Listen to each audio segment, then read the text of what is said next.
Hey, podcast pals. It's Dana from the Half-Ass Morning Show. As always, we appreciate you checking on the podcast, and it's all brought to you by our friends at Standard Heating and Air Conditioning. The July heat means it's officially swass and crotch soup season. Gross! It also means our AC units are being put to the test. I recently went through an issue myself, and I was so happy to have my friends at Standard Heating and Air Conditioning in my corner. They gave me real options, didn't make me feel like a dummy for not knowing a single thing about HVAC systems, and let me choose what worked best for my home and my budget. No pressure, just comfort my way. Enjoy the show, thanks for listening, and stay cool this summer with Standard. The 93X Half-Ass Morning Show. 93 Herpe.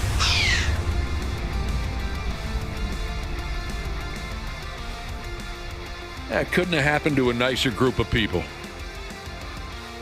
That's what I'd say about the 93X Half-Ass Morning Show reaching the final task for the work week. Just got to push through one more of these little productions here, and we're off the hook, and then this radio station becomes somebody else's problem for a couple of days. Don't call any of us. You know, when trouble starts, right? Unless you guys want to be on that call list. I don't want to be on that call list. No, definitely not. Take my number off that list. Don't call any of us. Not for a couple of days. Ah, man. Thanks for sticking with us. Welcome to the program. Josh, I was just over here trying to manage my personal workspace, something that I struggle with. It's a mess over there. I'm always losing something that was sitting directly in front of me no more than 30 seconds ago. And you have kind of like a minor freak out thinking, how is it possible that I just set this down? And sometimes it ends up in weird places like a refrigerator or an oven or something like that. It's odd. Dude, you ain't kidding. How did I misplace this one sheet of paper in 5 different stacks of 40 pages each? He's got one that's got hundreds. Yeah. We're all digital. You know what, though? I'm about to solve my problem. Dana's right. Josh is right. I've got several different, supposedly organized stacks of paper here. Because, the show is scripted. And it's spread all around me. Can somebody write me a better script, please, from now on? Yeah, we need to hire better writers if that's the case. My goodness. But here's where my problems may be over. Look at this. I noticed that the other day, and I also noticed it was empty. What Ashley's referring to is I went and bought myself a trapper keeper. Mm-hmm. No, I haven't gotten around yet to filing away all of my papers. I still love having things like that. I got myself a trapper keeper. I asked the wife, would you help me? I need a trapper keeper. And she said, I don't even think they sell those items anymore. But they do. And I found, so I'll try to get myself better organized. You'll get there. Do you have a system in mind? Yeah, you file everything by subject. You got that figured out. Yeah, so one compartment for, like, say, sports information. Sure. We talk sex on this show. I'd have an item. It's kind of gross, but yeah. I'd have a category titled sex. I don't know where we'd go beyond. What else do we talk about other than sports and sex on Sometimes this show? A combination, like if an athlete has sex. True. Ashley's having a baby. I'll make a baby category here. There'll probably have to be multiple. What do you want to call these? Multiple compartments just for Dana and his problems. His douchebag tendencies. Just there'll be a Dana chapter. So, your wife set you up with a filing system on your email. You've got a bunch of different categories on your email now. Would you ever be interested in a filing system on your computer so you can just have documents, searchable documents, you can put them in certain places? That's what she brought up, and I said, I'm not built for that. I told her I didn't think I was built for that. Well, it would ruin an element of some off-air fun for me and Ashley, I think, if you did switch to that, because it's fun watching you just like rapidly search through pieces of paper and then yell at yourself and they go, son of a bitch, I threw it away and there's chew spit all over it. Sometimes I have a valuable piece of paper in front of me. And or I'll then have to rapidly print something again for you.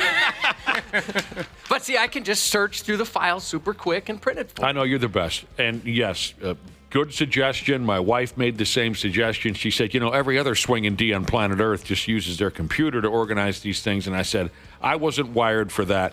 But Josh is right. Sometimes I'll have something right in front of me, and then Ashley will say something like, did I tell you about what happened to me yesterday? And I'll listen to Ashley's story, and I'll unconsciously crumple up what I had and throw it in. Not that it's your fault, but something will happen to distract me, and I'll end up throwing away. It's just a mess. But while I was going through my stack of moldy old papers, I found some of the text messages that we collected yesterday on the topic of lawn mowing disasters. We talked about this yesterday at around 6:30 or so in the morning. A good amount of messages came in from our wonderful listeners. Do you mind if I blow through those real quick? I mean, folks made the effort to text in. We didn't have time to come back to the subject. And so I thought, no, these are great. And some of them I never could even picture happening. these are some great stories. Again, we were talking about lawn mowing or yard care nightmares where maybe you mangled yourself in the process, and we weren't able to get to a lot of the texts that came in. And Cubby knows, anytime someone injures themselves, I'm on the floor. That's great entertainment. You do love it. I effing love If it's that. the worst moment in someone's life, physically, you enjoy it. Mm-hmm.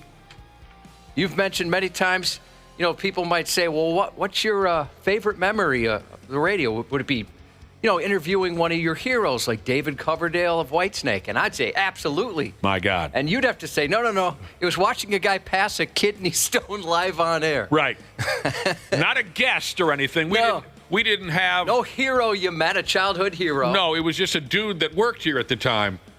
Fell on the floor, screaming in pain, passing kidney stones. That probably is my fondest memory of 30 years in the business. That'd be something to see. I'm jealous. Ashley, we were dying. I'm telling you. Josh is right. I love other people's pain. So again, because it's a fun subject and so many great texts came in, I didn't want to just disregard it. And it's an F-off day anyway. So here are some of the messages and thank you always for texting in. Here are some of the messages we got yesterday on lawn care nightmares. The year was 1994, Josh. I'll tell you what, you were fresh out of high school, weren't you? Yeah, I was in college. 190. Rosemount, Minnesota. You're familiar. Yep. Didn't you live there for a... No, but I live very close, and I have family that lives there. Right.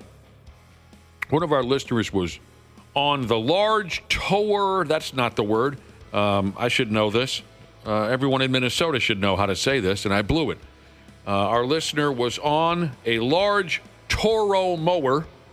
He was mowing the ball fields over there in Rosemount. Sure. He ran over a baseball that managed to spray across the field, come back, and hit him in the head. Oh, no. It knocked him out. He fell off the mower, but 20 minutes later, he regained his wherewithal and was back on the mower again. That happened to UPS Golden Valley Delivery Jesus. Man. One of our listeners was doing that godforsaken spring cleanup using the dethatcher. You guys ever tow one of those around your property? Just No. once. Yep. Yeah. Are you supposed to do that very often? I hear mixed things on it. I hear mixed things also, but I got to ask you. So you dethatched once. What did you think of the results? It sucks. I think I made it look worse. That's exactly. And I'm sure there's a talent to it.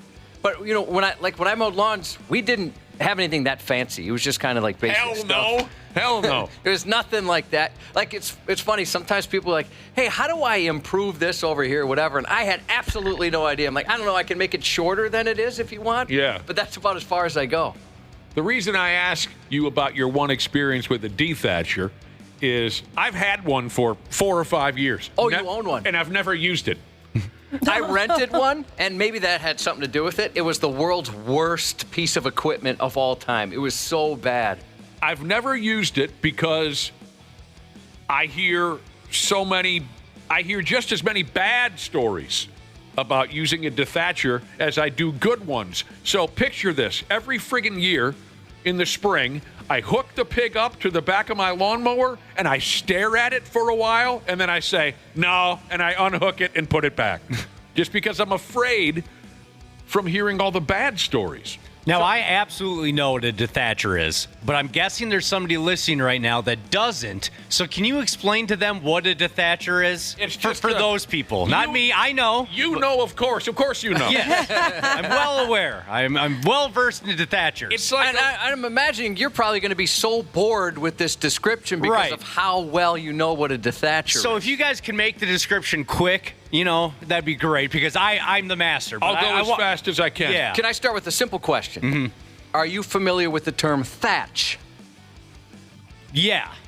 Okay. That was convincing. Wink, wink. Gotcha. And one of my friends is just the dethatcher king of Hennepin County. He swears by, he runs it through his own hair. He thinks it's the greatest. But every year I kind of look at it and I think of the bad stories and then I unhook it and put it away. I never. It's just a little sumbitchin' trailer you tow behind your riding lawnmower. It's got some heavy tines that just kind of dig up the top layer of garbage. It's like all the dead grass that's compacted over the years. See, that's how I would have described it too. Yeah. I had like a push one. It kind of looked like a push mower a little bit. Mm-hmm. But yeah, Nick's has the one that you can trail right behind. Gotcha. All right, so. Said the people who didn't know what a dethatcher was. Yeah, you were just, I'm sure there's people that said that. Here's a listener who was doing that spring cleanup, towing a dethatcher. He got off the mower, he tripped on the dethatcher, and as he tried to catch his fall, he put his full palm on the muffler of the lawnmower. I heard my hand skin sizzle, he said. No. And I'll tell you what, every time, like I told you, I hook it up and then change my mind. Every time I hook it up, I trip over the pig. And it is a painful setup. There's no comfortable landing when you land on a dethatcher. Have you guys ever done that before as far as like touch some sort of muffler? Oh, yeah. Yes. When I brought a friend's motorcycle and his exhaust pipe was a lot bigger than mine, and I just didn't think about it when I got off. And I think I still have a piece of my calf on that thing. Dude, when we were that's kids, the worst. When we were kids, we had the Dirt bikes? motocross style dirt bikes up at my dad's cabin. We had a little 75.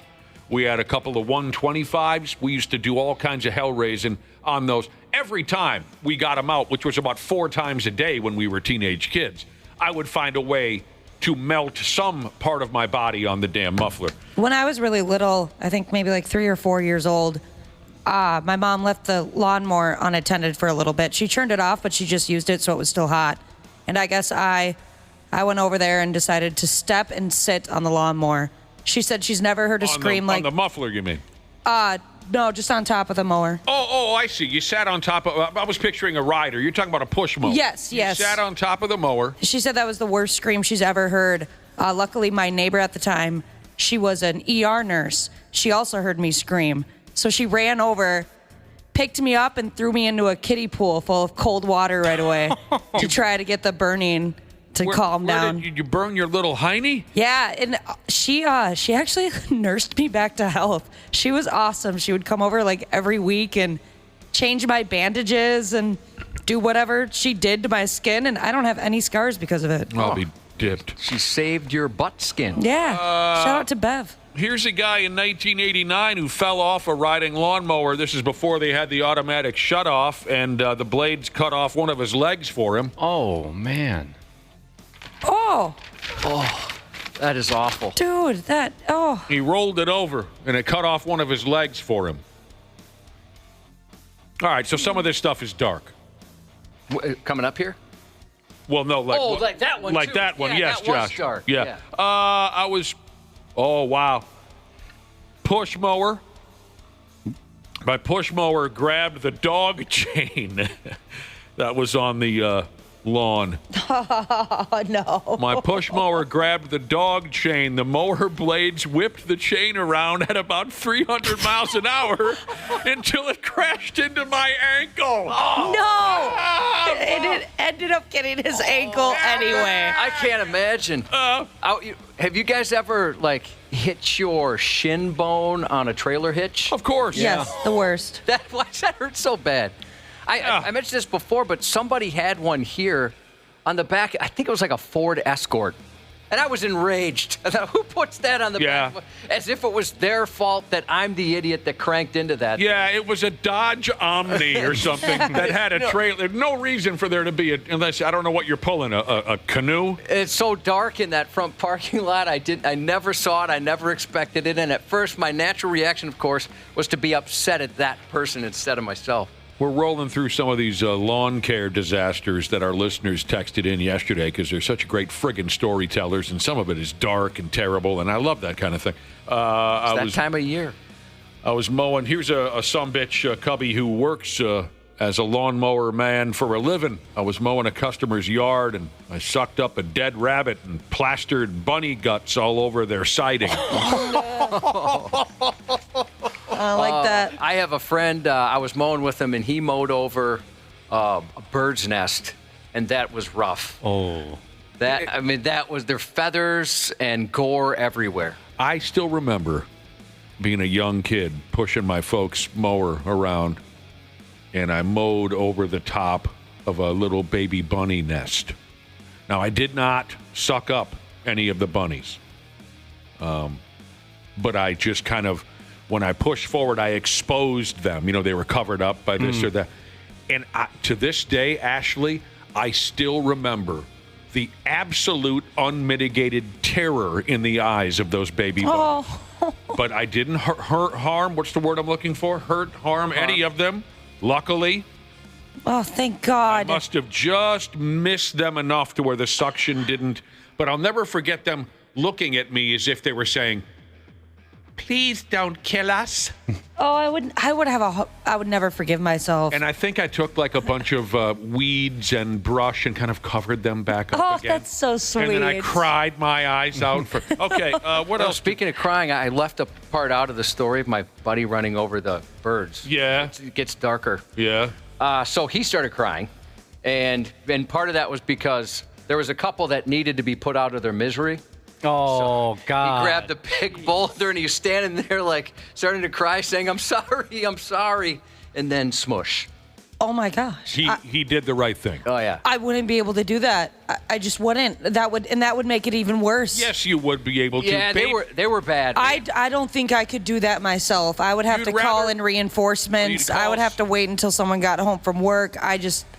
I wouldn't be able to go through that. That would haunt me. Josh's buddy looked at those mangled baby birds and he said, "I love you. I'm sorry." What was it again? "I'm sorry. I love you." Yep. Yes. Ric Flair. Super kick. Shawn. WrestleMania Michaels. 24. Right. I love this. There's no real details on this, but just picturing it grabs me. One of our listeners said, "My dad ran his chainsaw over with the brush mower." Bro. He just simply said it was not pretty. Ran his chainsaw over with the brush mower. Dude, why the hell wasn't I on the front lines for that? 'Cause I'm just picturing the rage and the disappointment in your father's face having run over his own chainsaw with a brush mower. Here's a guy who ran over a railroad spike with his lawnmower in their backyard, and it shot across the yard, stuck into a fence, almost killed his dad with it. God, that's fun. And finally, at least on my end of things, Printing Jesus texted in. He once got a piece of metal shot into his eye while mowing. And it was in there, in his eye, for over a week. He did not give any details as to maybe he didn't know it was there or did he ignore it. Not sure. But this piece of metal was in his eye for over a week, and it started to rust. Oh, ouch. it became, Josh was just yesterday advocating for wearing goggles when you're out doing yard work, and maybe this is weed whipping a great example. This piece of metal was in his eye socket for over a week. It started to rust. It became painful, so I went to the doctor, and they had to grind my cornea to get the metal piece and the rust out. Gotta protect your eyes. It's always the eyes. Okay. Like a doll's eyes. Ouch, I hate anything to do with my eyes. That's the worst. Was LASIK tough for you then? It was tough, but I guess it kind of helped because a couple of months before I got LASIK, I had like a allergic reaction on my actual eyeball, and when I looked in the mirror, it looked like my eye was so gross, but like literally melting. It was like when I have 2 beers. It was crazy. It was like an actual like clear bubble on my eye. It was the most disgusting thing ever, and they had to like get in there and give me all these special eye drops, which were really nice, by the way. And so what do you mean after like they just felt so good. Oh, okay. They like numb your eye up, and they medicated eye drops are the bee's knees. But after that, I got over it a little bit. Was it a pus bubble? No, I don't think so. Because they didn't have to pop anything. Oh, it's so gross. Pus bubble. Do you have any pictures? I probably do somewhere in my phone. Yeah. Picture it didn't happen. I want to see that. It was so bad. Oh, man. Josh, can I come over to your place some weekend here this summer and watch you run over a chainsaw with a brush mower? I mean, I can just imagine the All noise. I need is a chainsaw and a brush mower, and you're on. Just the sound. It's like, I mean, why am I drawn to that? So I want that in my life. I want an older male authority figure, like described in the text message. I want an older male authority figure to run over a chainsaw with a brush mower while I am sitting in a lawn chair, a safe distance away, enjoying a cold beer. We had a couple of people text yesterday and talk about the virtues of a robot lawnmower, kind of like a Roomba. Sure. For the lawn. And I always wondered if that was kind of a gimmick or if it works. But so I got back to both those guys, and they said it's great. Yeah, I see them in my neighborhood, these lucky pricks that did the right thing and bought a house with a small lawn. I effed up. I got all excited, I got all excited when I bought the house that I live in now. I just wanted so badly out of my old place. Not that the house I live in, not that I'm unhappy with it. It's a cool spot. It's a quiet neighborhood. Don't get me wrong. It's not all bad. But the friggin' yard is too big, and you don't need me to go off again about trees. No, I don't. I love your neighborhood and your yard. Your backyard especially is awesome. I appreciate it, but it's just too much. I should have my number one priority when house shopping 7-8 years ago, however long it's been.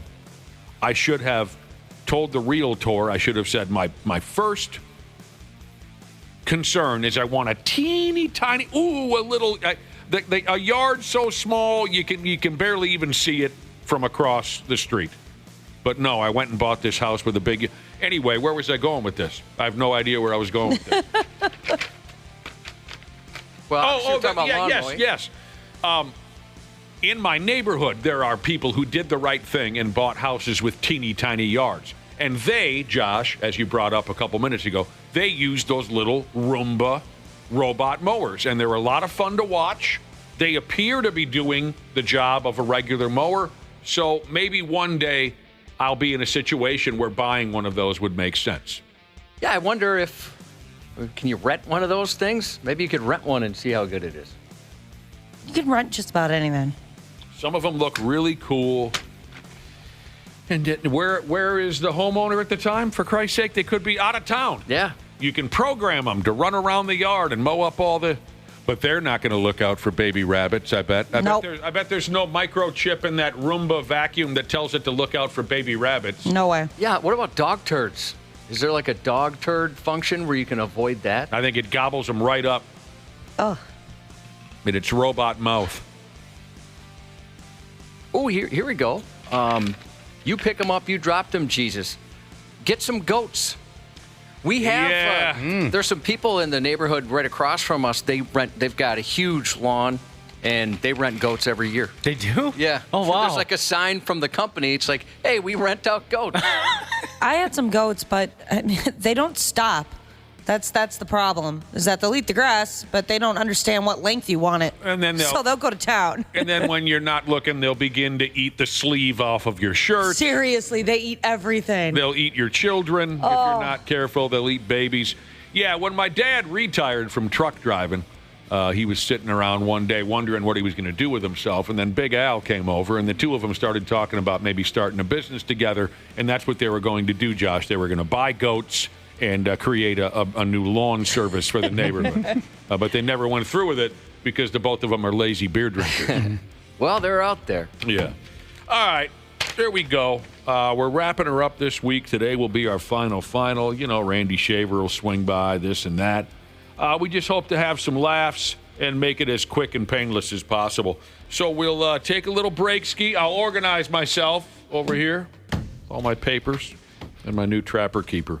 And we'll come back with the stupid news here in a handful of minutes on the Half-Assed Morning Show. 93X. Half-Assed Morning Show. Hey, podcast pals. It's Dana from the Half-Assed Morning Show. As always, we appreciate you checking on the podcast, and it's all brought to you by our friends at Standard Heating and Air Conditioning. The July heat means it's officially swass and crotch soup season. Gross! It also means our AC units are being put to the test. I recently went through an issue myself, and I was so happy to have my friends at Standard Heating and Air Conditioning in my corner. They gave me real options, didn't make me feel like a dummy for not knowing a single thing about HVAC systems, and let me choose what worked best for my home and my budget. No pressure, just comfort my way. Enjoy the show, thanks for listening, and stay cool this summer with Standard. You buy a pair of socks, that's 2 socks. You buy a pair of Bombas socks, that's 4 socks. Because one purchased is one donated. Socks are the #1 most requested clothing item in homeless shelters. So when you buy a pair of super comfortable Bombas socks, you're also donating a pair. Bombas customers have powered over 150 million donations. So Bombas would like to thank you 150 million times, but we only have like 30 seconds. Go to bombas.com and use code AUDIO for 20% off your first purchase. That's BOMBAS.com and use code AUDIO at checkout. When you think about businesses that are selling through the roof, like aloe or skins, sure, you think about a great product, a cool brand, and brilliant marketing. But an often overlooked secret is actually the businesses behind the business, making selling and, for shoppers, buying simple. For millions of businesses, that business is Shopify. Nobody does selling better than Shopify. With Shop Pay, that boosts conversions up to 50%, meaning way less carts are going abandoned and way more sales happening. So if you're into growing your business, your commerce platform better be ready to sell whatever your customers are scrolling or strolling on the web, in your store, in their feed, and everywhere in between. Businesses that sell more, sell on Shopify. Upgrade your business and get the same checkout Skins uses. Sign up for your $1 per month trial period at shopify.com/Westwood1, all lowercase. Go to shopify.com/Westwood1 to upgrade your selling today. Shopify.com/Westwood1. Stupid news on the Half-Assed Morning Show.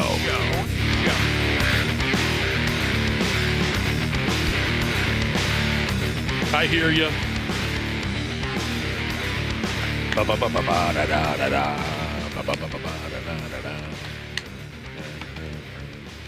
right, one more note here on lawn mowing disasters, just because we've been having so much friggin' fun. One more text message I received here on lawn mowing disasters. Josh, one of our listeners, was mowing the lawn when he fell down an egress window. Oh, Ouch. oh, brother. And the mower was like balancing on the edge. And oh my God, the mower's going to also fall into the egress. But the mower did not fall into the egress. But he said he tore his ankle up pretty good. Oh, that's so scary. That's awesome. Just the confusion. Yeah.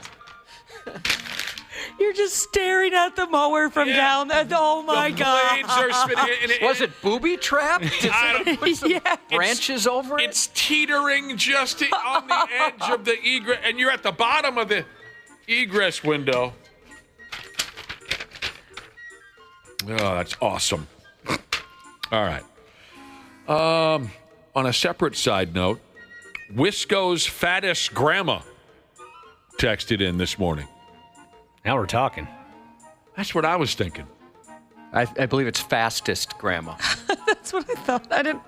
Oh, Now we're talking. I was trying to get there and check quickly. I couldn't get there fast enough. you are correct, Josh. I misread that. That's a difference. That wasn't some commentary on your part? No. That was just forgetting a Nope. a letter there? Things happen fast around here sometimes. Fat around here. You're right. It's not Wisco's fattest grandma. It's Wisco's fastest grandma. Sorry, lady. Sorry, Grandma. And she says this, remember, tomorrow is National Skinny Dip Day. I love her. Anybody want to do anything about that? Maybe Chunkin' Dunkin' for Wisco's fattest grandma if she happens. Dude, a chunk and dunk. Yeah, I think I'm at that age where only pools for skinny dipping. What? When I was younger, it used to be, like go in the lake. And now I'm looking back, I'm like, that wasn't safe. So you still will skinny dip? Oh, heck yeah, why not? Only done it once. Well, Bet it feels good. when we were kids, our dads would tease us and warn us if we go skinny dipping in the lake that a fish will bite our pecker off. Oh, yeah, I'm sure you have much more to worry about, yeah. But I never had a fish try to bite my pecker off. There was always a couple days afterwards It where may have swum up and taken a look, but it never tried to bite it off. Wasn't interested. Yeah, I guess not. Too small a bait, maybe. always like a couple days after I would go skinny dipping. I've only twice. I've only done it twice. There'd be kind of like some worry. I'd monitor things a little bit Like more closely. bacteria and yeah, things. I'd be like, no, that's normal. All right. I suppose that never entered my mind that we might have been exposing our genitalia to dangerous and deadly bacteria. What about those stories we've heard about where dudes pee in the Amazon River and the fish swims up the pee stream and gets in their weenies? Yeah. Oh. That barbed, there's a tiny little microscopic barbed fish, Goes right up your urethra. and it swims. He's right. He's not making this up. Cubby doesn't talk trash. Don't be talking trash. I've heard that story before, that this little, talking trash. that razor-thin barbed wire fish will swim up your unit, and then it goes whoop, and it bubbles itself. It blows itself up like a blowfish, and it lodges itself in your urethra, and then you bleed out and die. Or they have some surgery and remove it. I've never heard of Survive. Well, I've never heard of anyone surviving that. Yeah, they do Oh. have some surgery for that. Tomorrow's National Skinny Dip Day. Thank you for the information. Wisconsin's fastest grandma. All right. What do we got going here? The stupid news, right. I'm going to do my damnedest here for you. I'm going to do my best. But you should know, as we begin today's report, that our first story was written by an Englishman, and those folks couldn't tell a good story if their friggin' lives depended on it. And this is an all-timer type of a story. A story of a man who legitimately fought his way out of his own grave last year. Last summer, around this time of year, in Australia, a young kid, only 23, was shot in the noggin. He was apparently assumed dead by whoever put a sunroof in this kid's skull. So they buried him. But at one point or another, the kid came to and climbed out of his own freshly dug grave, got up out of there, and walked to the nearest gas station looking for a ride home. With a hole in his head. Yeah. It's like that scene in Kill Bill when Uma Thurman digs herself out of a grave and shows up in that diner just covered in dust. She's like, I'd like the water, please. Can you, as Josh would say, can you believe that? Can you imagine seeing something like that? No matter where, if you're at the convenience store and you see a guy walk in, or certainly if you're mowing the lawn at the cemetery or something, a zombie just pops up out of the ground. Gets shot again because they think he's a zombie. Just start bashing over there with a shovel. The word going around town is that this whole nightmare was the work of contracted killers who were hired to kill this kid. For what reason, I have no idea. Whoa. But despite the bad guys shooting him square in the dome and burying him by the roadside, the kid kicked out at 2 and fisted his way out of his own grave. There's video going around of the kid, like we were just describing, covered in dirt from his own grave, walking into the gas station that I was telling you about in a town called Jimbuba, Australia. This was 5 o'clock in the morning. One morning, he walks into this gas station covered in the dirt from his own grave. Imagine you're working the counter that morning. You, like Josh was saying, you'd think that the much hyped zombie by God apocalypse was up and running. New guy in the corner would certainly be puking his gut. When the kid made his way into the gas station, he begged the station workers not to call the cops or an ambulance. He just wanted a taxi cab so he could go home. The worker folks said he was tuned up to beat hell. He had what they call severe facial injuries. One of his eye sockets had been turned to dust. So these rumored contracted killers must have beat the piss out of him before they shot him. Baby, go to the hospital. Well, I don't know. But he's got a bullet affecting his decision-making. Right. And even if he was thinking clearly, maybe he was thinking, just like in the movies, right? When the mob is after your ass, you don't go to the cops. You know what I mean? Because you don't want to mess with those people. You just want to get out of town. They go to the vet. In the movies, they go to the veterinarian to get patched up. Oh, yeah, sure. The gas station workers called the cops anyway, and they took the kid to a hospital where they dug that bullet from his brain pan. So ever since, this was last summer, the local police have been trying to figure this out. They've been talking contracted killers this, drug syndicate that. As far as I know, a year later now, the kid is alive and well, but I can't be sure. There he was, Josh, fresh out the grave, walking through town like Frankenstein with a bullet in his cranium. Yeah, looking for a ride home.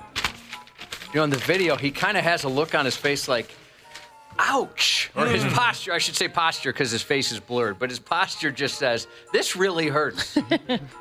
Can you again tell us, Josh, the greatest return from the grave story of all time from a few years ago? You told the story in your news report. Oh, yeah. This got me, and I still think about it and laugh my nuts off. Okay, so I believe this kid was at 20s, I think. He was in his 20s. He's at some sort of festival somewhere. Yeah, like a big old concert festival. And some guys that I thought he was friendly with, he gets so hammered, and they thought it'd be funny, they bury him. And so when he digs himself out of the grave, and we joke about it because the look on his face was so funny. He's like a combination of anger and confusion and hurt. Like, why would you guys do this to me? Look that up if you can. I mean, it was 5, 6, 7, 8, I don't know how many years ago. But luckily, there was a photographer there that snapped a picture of this kid right when he came out the grave. He's still got a pile of dirt on the tippy top of his head like you're watching an old Warner Brothers cartoon or something. And Josh described it perfectly.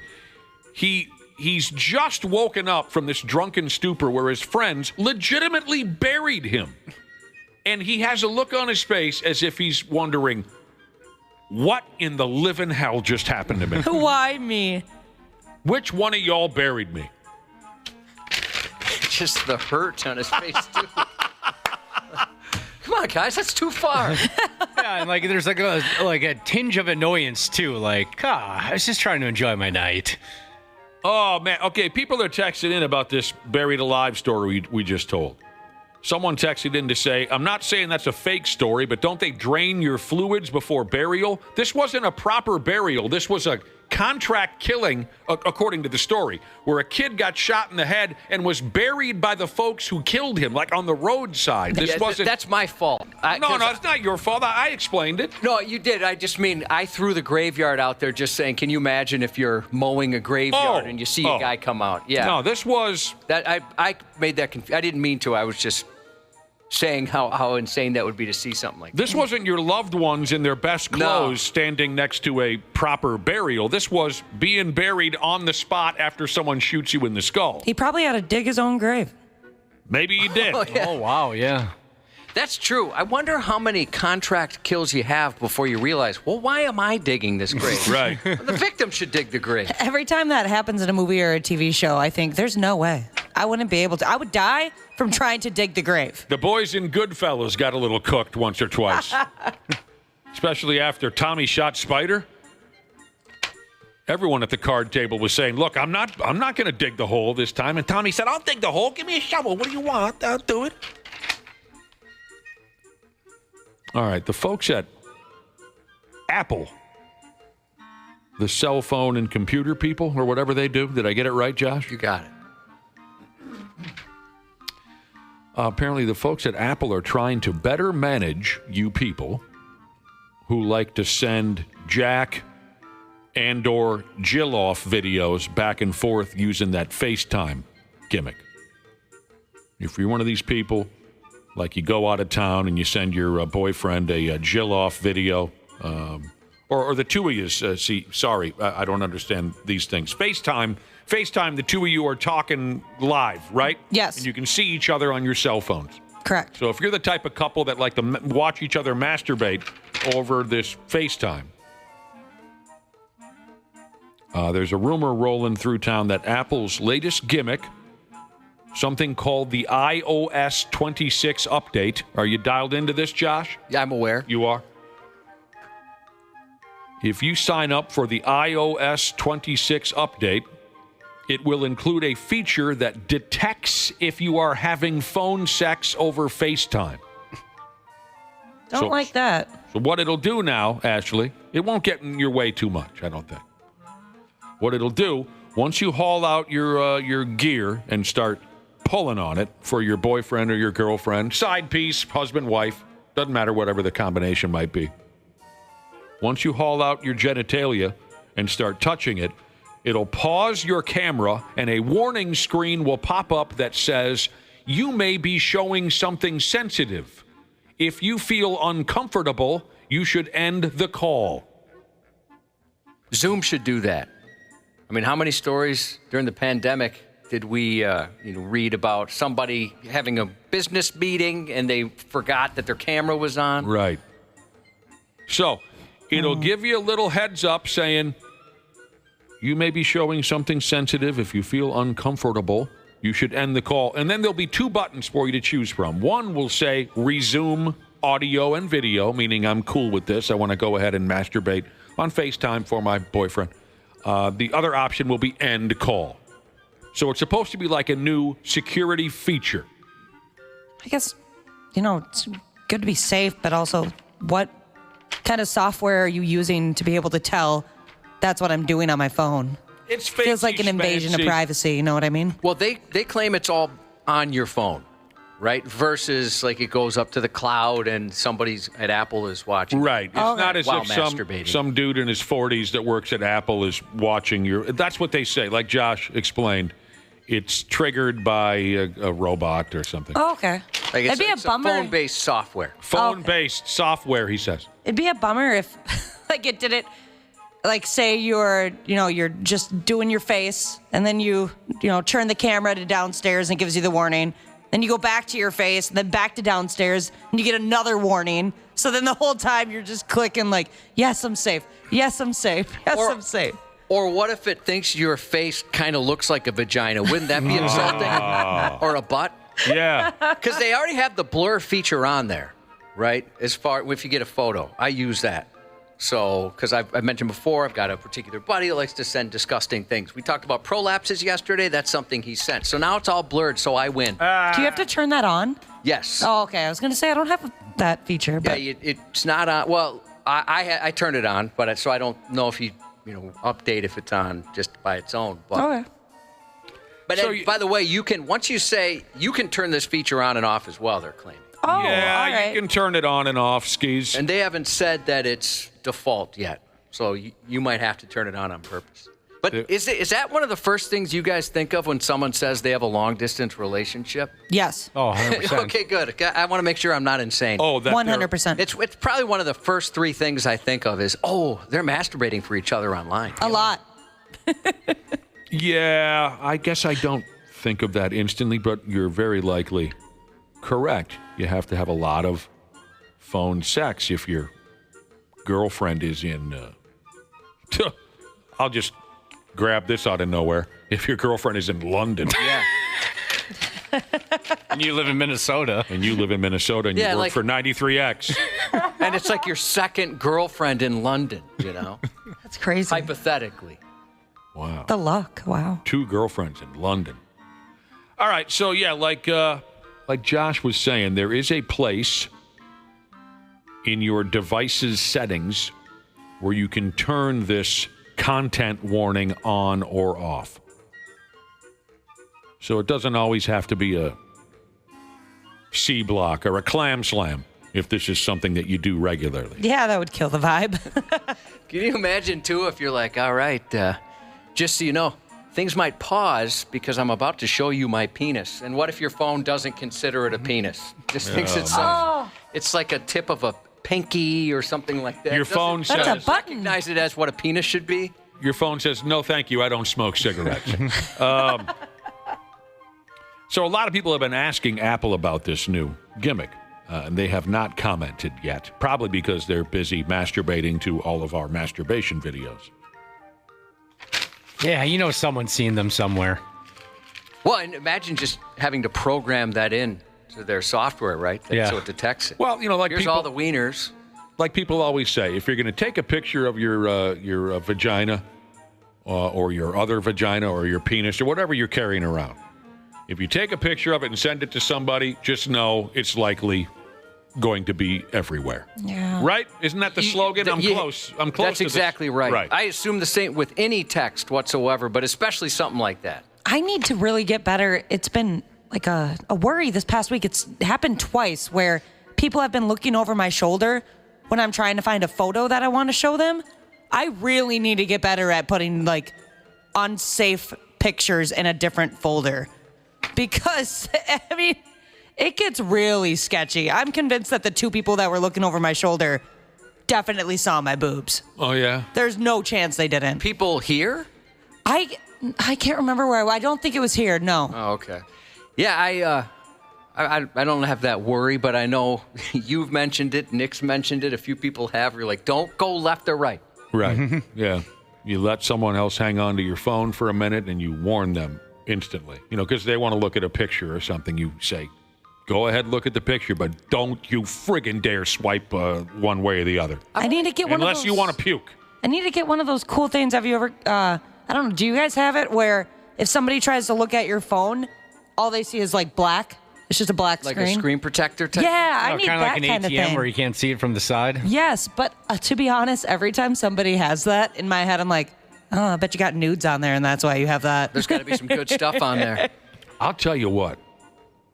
I was at a Pigs game a number of years ago and, sitting in the stands, and there was a gal, older gal even, sitting in front of me who was trading the most aggressive sexual text messages I think I've ever read in my life back and forth with a dude. Ooh. And I just was wondering if she was high or drunk or what, because she wasn't being protective of her phone at all. Like, she wasn't turning it to the side. Like, let's say you're in a public place, you want to send a dirty message to somebody. You might turn it to the side or kind of tuck it close to your chest. She just had it right out in front of her, like she was doing work. This must have been a long time ago. A few years ago. Even a few years ago? Because you can barely read anymore. You need, like, the world's most powerful But glasses. this was an older lady, Josh. So she had the big Yes. type? Oh, okay. Yes. Good point. I can't see that well anymore. Anyway. Because the text on your phone is comically large. Yeah. Can be seen from space. I don't think she was trying to show it off, like, hey, look at what I'm doing. I really, really don't think that because of just the type of person she appeared to be, a very conservative person, at least by her appearance. I just think in that moment, she was oblivious to the fact that everyone sitting behind her, namely me, could see everything she was trading back and forth with this boyfriend of hers. And it was aggressive, like sex slave type stuff. Oh. Whoa. It was the guy would text and say, what would you like me to do for you, mistress? And she said, put an arm up your butt and Who is she sitting with? slap yourself in the face, and then I'll see you in a couple hours. But when I get there, you better be chained down and on fire because I'm going to kick your ass. It was this real aggressive BDSM type stuff. What was your question? Who was she sitting with? I don't know. I don't remember. I remember her and I remember the messages, but I don't remember the situation other than that. Because you said she was an older lady? Yes. So it'd be interesting if she's there with a church group or her grandkids or something like that.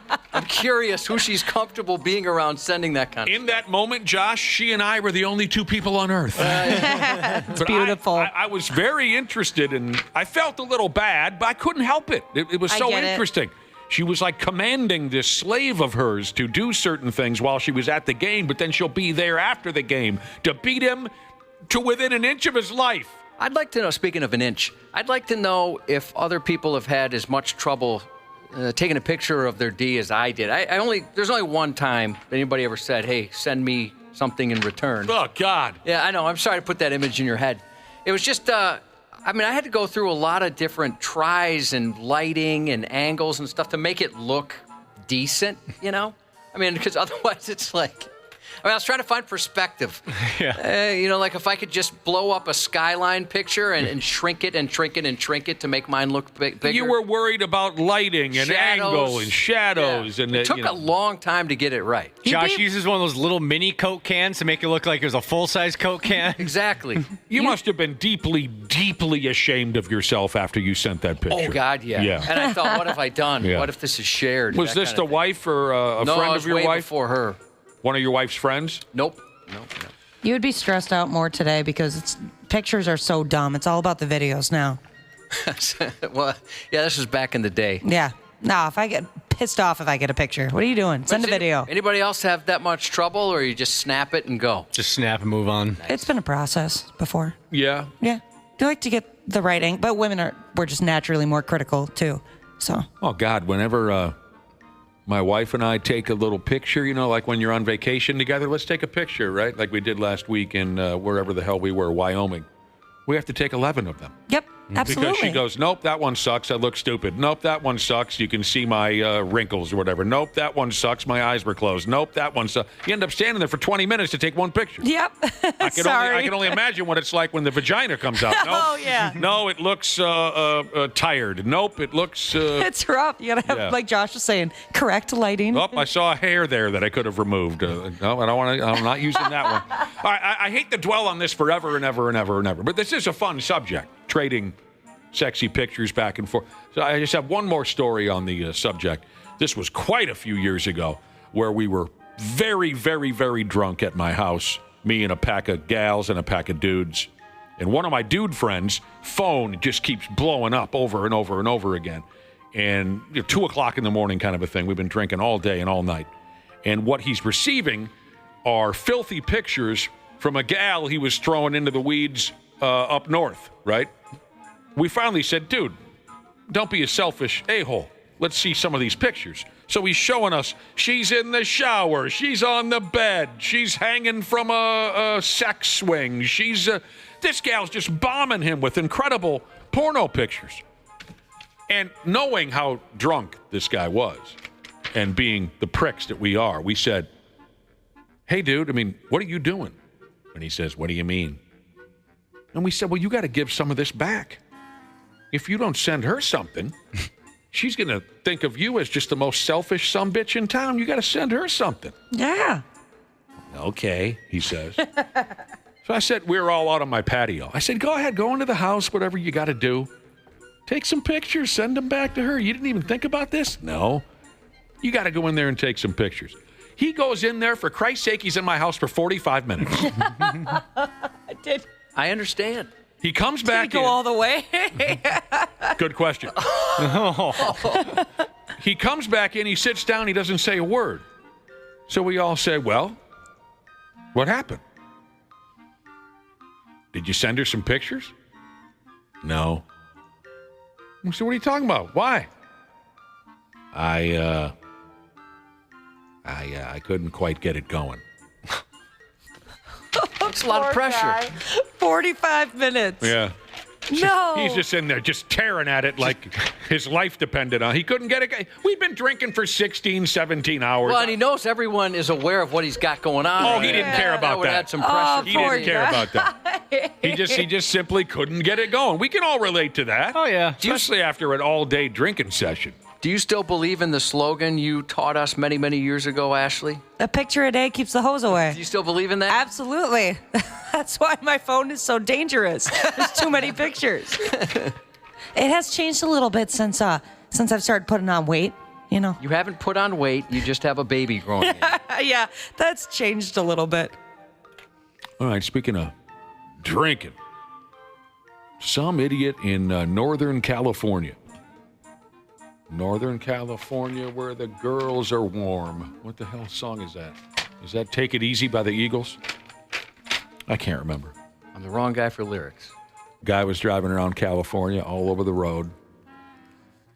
Once the cops got Dinkus pulled off to the side, they took a look through the windows of his SUV, and the vehicle was crawling with empty beer cans. He had an open can of Bud Light in his cup holder. Case closed right there for the most part, right?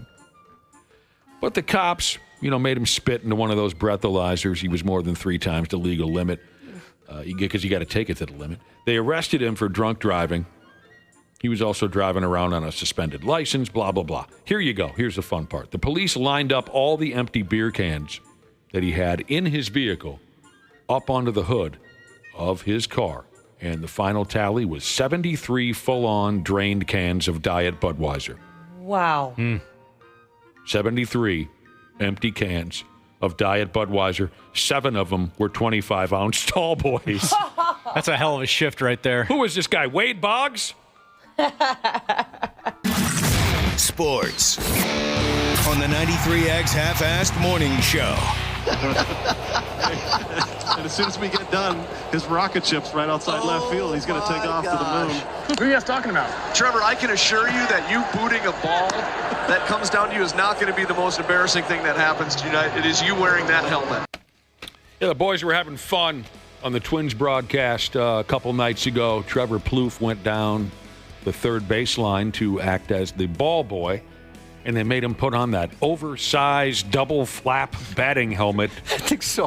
That those friggin' people have to wear now on the sideline. What do we call it in baseball? Not the sidelines, and foul territory. Sucks. You just look like a moron. He looks Comically like a large. kid. Yeah. You do. No matter who you are, if you put on that oversized ball boy helmet, you look like a 4-year-old. It's adorable. I love they're giving crap about that. Even Trevor Plouffe looked like a dork. He's a pretty cool customer. Those boys had fun the last 3 days. I really enjoyed watching those broadcasts. Same here. Yeah, they did well. They did well. All right. It's a shame they don't like each other too much. You can tell. Yeah. Is Corey back today then? Yes, Corey's back today. Twins couldn't complete the sweep on the Chicago Cubs. The Cubs kind of curb stomped them yesterday afternoon and finished off the game with an 8-1 win. So, okay, they took 2 or 3. I can live with that. Tonight, they start up a series at home with the Pittsburgh Pirates. And everyone, like Randy Shaver, I'm sure, will be openly touching himself this morning, talking about tonight's pitching matchup of Joe Ryan and Paul Skeens. This is the last series before the All-Star break. By the way, Byron Buxton didn't play yesterday, but it sounds like he's doing okay, and he'll be ready for the home run derby and the All-Star game itself. So that makes you happy, doesn't it, Smashley? Yeah, it does. I mean, a little nervous, though. You're nervous? I'm always nervous whenever he does anything physical. That's a good point. Careful. And you sweat it out most games then, don't you? It's funny because when he did get hit by the pitch, my husband came into the bathroom before we went to bed, and he goes, Byron Buxton got hit by a pitch, and the face I made, because I could see myself in the mirror. It's just... Yeah, we've seen that movie before. Okay, plenty of angles to take in a half hour when Randy Shaver ducks into Jaw Jack with us. For now, we'll take a breather and come happily back with Josh's news report on the Half-Assed Morning Show. The 93X Half-Assed Morning Show. Hey, podcast pals. It's Dana from the Half-Assed Morning Show. As always, we appreciate you checking on the podcast, and it's all brought to you by our friends at Standard Heating and Air Conditioning. The July heat means it's officially swass and crotch soup season. Gross! It also means our AC units are being put to the test. I recently went through an issue myself, and I was so happy to have my friends at Standard Heating and Air Conditioning in my corner. They gave me real options, didn't make me feel like a dummy for not knowing a single thing about HVAC systems, and let me choose what worked best for my home and my budget. No pressure, just comfort my way. Enjoy the show, thanks for listening, and stay cool this summer with Standard. Jim Rome takes on sports. Why? Because you're not playing me. With rapid-fire takes. And a lot to get to, and I'm not sure you're going to like all of it. Honestly, I don't even care if you like all of it or not. I have a job to do. Scorching debates. On any given week, you have lots to beef about. Take advantage of it. Get up in here. He's the Spitfire of sports smack. It's not my fault. We will get to all of that. The Jim Rome Show podcast. Get up in here, and we'll beef later on. What's your beef? Follow and listen on your favorite platform. You've been warned. The 93X Half-Assed Morning Show. You know that jerk across the street who's always got it in for me? Every year, that guy waits to see what decorations I put out and then finds a way to top me. I string lights, he strings better lights. I put out Frosty, he puts out an Elf Village. I put out Dracula, he does nothing, and I look like a jackass.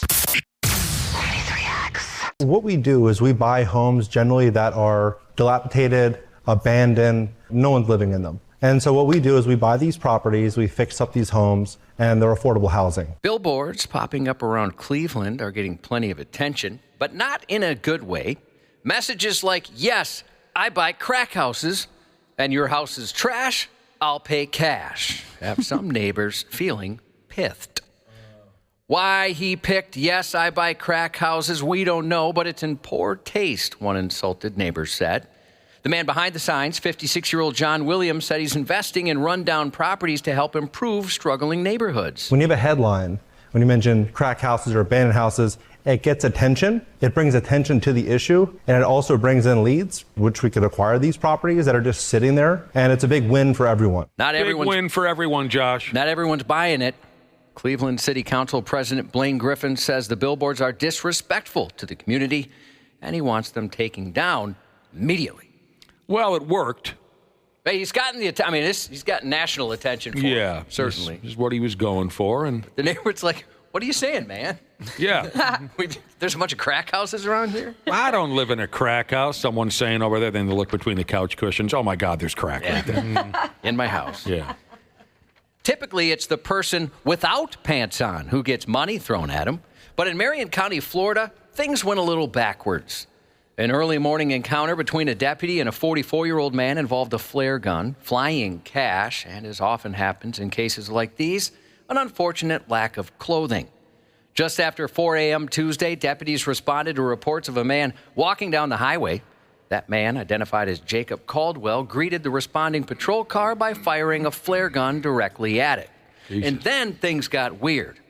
According to the deputy, Caldwell dropped his pants and began hurling money at him. Body cam footage shows deputies deploying a stun gun twice, but powered by pharmaceutical-grade Hulk juice. Caldwell's shock-resistant drug muscles yanked out the probes like it was no big thing. Get on the ground. I'm gonna walk in my underwear. Get on the ground. I've been walking for 6 days. Get on the ground. I just flew back. Get on the ground. Get on the ground. He's been walking for 6 days. That's what he said. That's awful long time. That's why he's cranky. Yeah, he's tired. Yeah, he's exhausted. Guy could take a taser like nobody else. Yeah. I love when they're in the middle of tasing somebody and they tell them to get on the ground. Like, I'm trying. I'm sorry. I got a flare gun, Josh. You want use it sometime? Or like keep it on your boat or something? Yeah, you keep one on the boat. That'd be sweet. Do you want to borrow it? I'd love to, but I have a feeling if I shot it off, I'd get in some trouble. Yeah, have you ever fired it for fun? No, I haven't fired it yet. It's always been so tempting. So tempting. Oh, I think it'd be too tempting. Mm-hmm. Same with pepper spray. When I usually have pepper spray on my keychain, I always just want to spray it a little bit. I'll see what it does. I bet Nick could come up with a top 50 list of people in the building he'd like you to pepper spray. 50? So everybody except for us. Yeah, that'd be everybody except for us. That's true. I mean, actually, I added some people there, didn't I? Yeah, I think you did. Ashley, would you pepper spray a fool for me? Yes, 100%. Awesome. Absolutely awesome to hear you say that. Eventually, deputies managed to subdue and arrest Caldwell, who faces a lot of charges. Aggravated assault of a law enforcement officer, possession of a weapon or ammo by a convicted felon, resisting arrest, and I've always liked this one, firing a missile into a dwelling, vehicle, building, or aircraft. I wonder if when he checks his Apple Watch, how many steps did he take over these last 6 days? Yeah, I bet he's good for a while, I'd imagine. Did I get the right term, Apple Watch? Sure, you could say that. Okay. That's one of them. A lot of steps if you're walking for 6 days. That's my point. Have you ever gone on what you thought was a long walk with your wife and you think, well, that must have been like 10 miles, and she says, we're at 2 miles? That just happened to me the other day, and I thought, my God, I'm out of shape. Yeah. Absolutely miserable. It's like treadmill math. You're like, oh, I must have been on here for a good 3-4 miles now. Oh, no, 0.10. Gosh, that is the worst. Josh, that my wife and I are an active couple. You go on hikes. We're very active. Yes. So while we were out of town there last week, we were walking around doing this and that in Jackson, Wyoming. And at the end of the day, she kept asking me, well, how many steps do you think we've taken today? Because she has that gimmick on her phone or whatever. And I wasn't able to come close. Did you overestimate? I can't remember. All I know is I wasn't close. I'm no good at estimating steps. So if you ask me to play that game with you sometime, I'm very likely to fail. Over the weekend, we went on a family walk. We forgot our daughter, but she's a middle child, so that happens often. So everybody else did. And I was dying. And I walk on the walking is no fun. Walking is not fun. And I felt my age. It doesn't benefit you in any way. Way too hot out, too. What are you doing? It was hot. Were there hills involved? Yeah, and stairs. Okay. Stairs. Stairs as well. But yeah, I at one point I asked my wife, I thought the same thing, like, well, this must have been 5-6 miles, but it was barely 3. Yeah, my estimations are way off. An ugly West Virginia couple was naked and having sex in a stolen RV. When a cop pulled them over, he spotted the driver in a very distracted driving position, being cowgirled by his intoxicated passenger. Last Wednesday afternoon, a patrolman approached the RV and found 35-year-old Shannon Bryant sitting behind the wheel, but that's not who we saw driving. A passerby shouted to the cop the occupants had done the old switcheroo before they reached the venereal van, now proudly featuring 48-year-old Matthew McConnell in the passenger seat like it was his spot all along. When asked about the actions while driving, while in motion, Bryant, who appeared to be white girl wasted, candidly responded, "We were effing." Yeah. For his part, the gentleman admitted that he and Bryant were naked and attempting to bone while driving the Herpe hauler, and conceded they traded seats upon spotting the squad. In order to recap that story, here's the world's most nervous morning news anchor, clearly uncomfortable with the content. 2 people are facing numerous charges after being pulled over on July 2nd when a Bluefield Police Department patrolman observed a woman sitting on the driver with her back to the steering wheel while the RV was in motion. Matthew McDonald of Bluefield was the driver, and he told police after being pulled over that he and the woman, Shannon Bryant, were having sexual relations. Police also said drug paraphernalia were found after a probable cause search was conducted with K9 Maverick. Now, his face makes it a lot better. I pulled that from WVVA West Virginia. Did they pull that guy off the street and ask him to read the news? I looked him up, and I thought, well, maybe he's new. Yeah. Maybe he's new to, but if this is the same guy, he's been there since 2016. So it appears he's, very well versed on being on camera. And so I'm guessing it just had to be the topic. He sounds like he just ran a mile. Oh, yeah, but you look at his face, he's kind of like, why do I have to read this story? Maybe he's just, like you said, uncomfortable with the content because the guy's inflections were all wrong. That was that was awful. Did he just receive a ransom note or something? I mean, his family's being held hostage somewhere. Terrible. That was awful. A former Miami-Dade fire rescue lieutenant is feeling the heat, and not from battling flames. Investigators said they found a hidden camera in a fire station bathroom. The camera's micro SD card held more than 600 video clips showing 18 employees using the restroom for number ones and number twos. Investigators found more than 600 video recordings showing 18 men and women employees while they were in their most vulnerable state within their sanctuary where they had absolute expectation of privacy. Within their sanctuary. Right. It's a A lot very of people call it the sanctuary. dramatic way to say they were cutting a turd. Didn't she sound like she was multitasking a little bit, too? Sure, like I'm picturing her, I don't know, her checkbook or something. She sounded like an ace compared to that last dude. Investigators believe 55-year-old Manuel Fernandez, a former lieutenant, planted the device in the men's room, disguised as a wall charger plugged into an outlet. It wasn't until an employee spotted the suspicious device, the Miami-Dade Sheriff's Office launched an investigation. They wanted to figure out who was behind it. And it turns out the same type of device had also been used in a women's bathroom at another fire station across town. Detectives say they reviewed work schedules and realized Fernandez was the only person who had worked at both stations when the cameras were active. In one of the clips, they say a man in a Miami-Dade Fire Rescue uniform could be seen adjusting the camera, and it was him. Reporters caught up with Fernandez as he walked out of jail Tuesday and asked, "Did you put those cameras in the bathroom?" And his answer was, "I have no idea." You know how it is. You may or may not have put a hidden camera in the bathroom. He doesn't have an answer to that question. Yeah, I'm the wrong guy to ask. He doesn't. I'm going to try that. Next time, Josh, I got to cut a turd over at the Wayzata American Legion, and some guy walks into the men's room and raps on the stall door and says, "Hey, you all right in there, buddy?" I'm going to say, "I'm in my sanctuary." Sanctuary. Up the coast in New York, a Long Island hospital is facing multiple lawsuits over a worker who is accused of filming as many as 13,000 patients in their sanctuaries. 13,000. 13,000. 13,000. 13,000.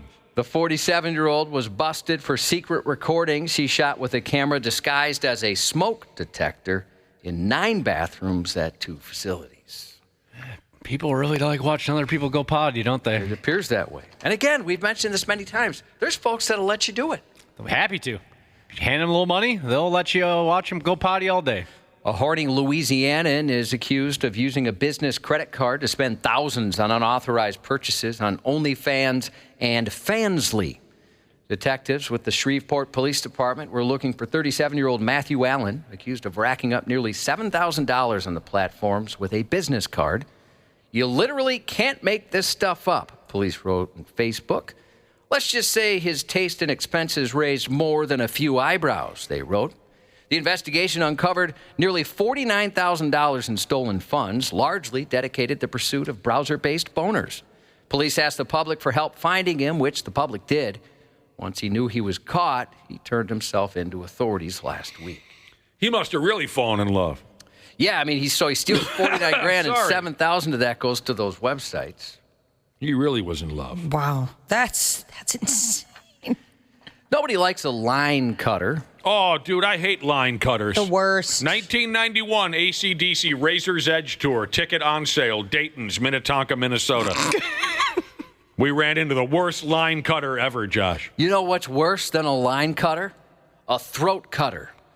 A throat cutter? A 64-year-old man admitted to stabbing someone in the throat during a fight over who was next in line at a convenience store. Okay, that is way worse than that dude at Dayton's back in 91 for the AC/DC Razor's Edge Tour. But not much worse. Frank Lawson pleaded guilty. It's funny that it was a Razor's Edge Tour. Oh, yeah, I didn't think of that. Frank Lawson pleaded guilty on Monday to charges related to a June 2023 incident at a South Carolina store. According to authorities, things got heated between Lawson and another man as they argued over their place in line. And that's when Lawson pulled a knife and stabbed the unarmed man in the throat. Miraculously, the victim survived thanks to the fast response from EMS and nearby hospital staff. That's just terrible. As it turns out, Lawson wasn't exactly a model citizen before this either. His rap sheet goes all the way back to the 1980s. The only time I've ever had somebody cut in line while I'm in line is when I'm having a good day. They usually catch me on a good day, so I'm like, all right, whatever. I'm not going to say anything. Who cares? Friggin' line cutters. But I'm worried about the time that it eventually happens and I'm in a bad mood. All you have to say, Ashley, is no cutsies. They realize what they did, and they'll get to the back of the line. Why is it, this might be ageist of me, but why is it always like old grandmas? Well, maybe they're not paying attention enough. I'm like, hey. Or they think I'm an old lady. They'll let me in. See, that's what I think it is. That's the vibe they give off. They don't know what the hell they're doing, Ashley. Or they're like, hey, you know what? Young person, you got a lot more time on this earth than I do. Let me ahead. That's a good point. In theaters this weekend, Superman. A seasoned Clark Kent, already established in Metropolis as dating Lois Lane, faces public backlash when Lex Luthor, a tech mogul genius, orchestrates a devastating smear campaign, forcing Superman to confront his true legacy and reclaim the world's trust. Does he still have the same vibe going on where all he has to do is put on a pair of reading glasses and nobody knows who he is? I'd imagine so. You have to suspend belief, right? I mean, he can fly, he's got x-ray vision, he's nearly indestructible, but we're supposed to believe he makes a living working at a newspaper? Not these days, Superman. I don't think so. He does have a dog in this one, though, that's pretty cute. So, like a super dog? Yeah. Darn it, yeah, now I can't watch it because what if the dog is in trouble for a little bit? Go to doesthedogdie.com. Is it underdog? Yeah, but it doesn't tell you, Dana, if they go through any hardship. Like, I can't have anything happen to the dog. That dog looks hungry. I can't watch this. Yep, can't do it. Is it Up Dog? Also on the big screen. What's Up Dog? Oh, not much, dog. What's up with you? You prick bastard.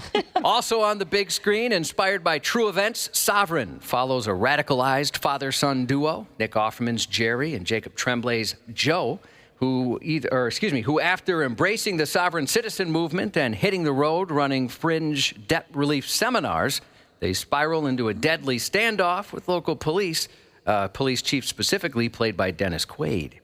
On Apple TV Plus, the third season premiere of the sci-fi hit Foundation. A century and a half after its founding, the now mighty Foundation forms a fragile alliance with the weakening Cleonic Empire, only to have their fragile peace shattered by the emergence of the Mule, a telepathic warlord. Dude.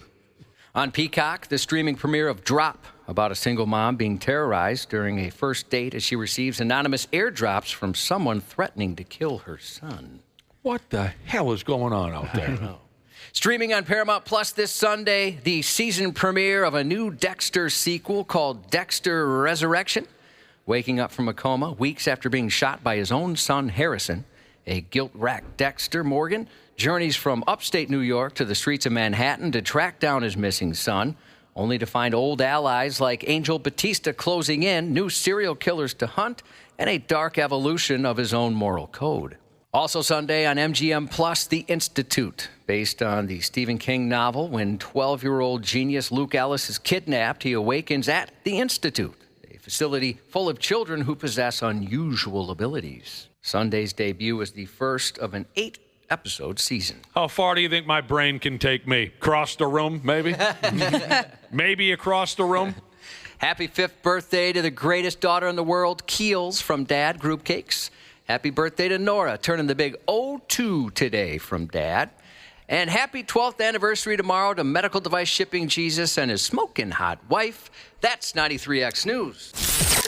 Randy Shaver. He's existing in this, shadow world of depravity. On the Half-Assed Morning Show.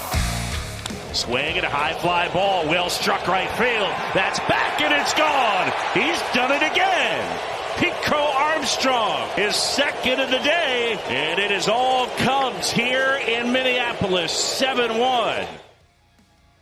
I got to turn the microphone on for myself. Here comes old Randy Shaver. How you doing, Randy? Good. Good morning. I hate to break your heart right from the get-go, but your life partner, Brad Ryder, will not be making an appearance today. Well, that chicken. Too busy at the sex cabin. Whoa, Ashley. Well, then you should be able to join everyone else can say it, but I say it what? Why can't Ashley make a sex cabin joke? Whoa.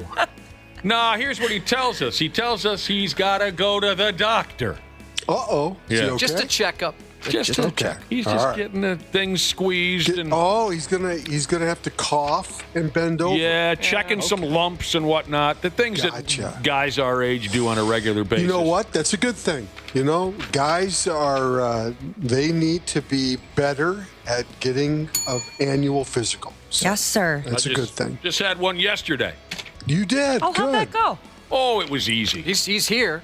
I made it. That's always the fear, right? My number one worry, Ashley, whenever I go to the doctor is, by damn, they're going to try and keep me.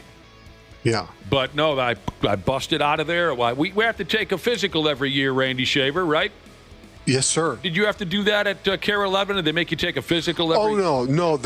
Well, I wish they would have, Nick, because I might have caught my cancer situation in '98 faster than I did. Yeah.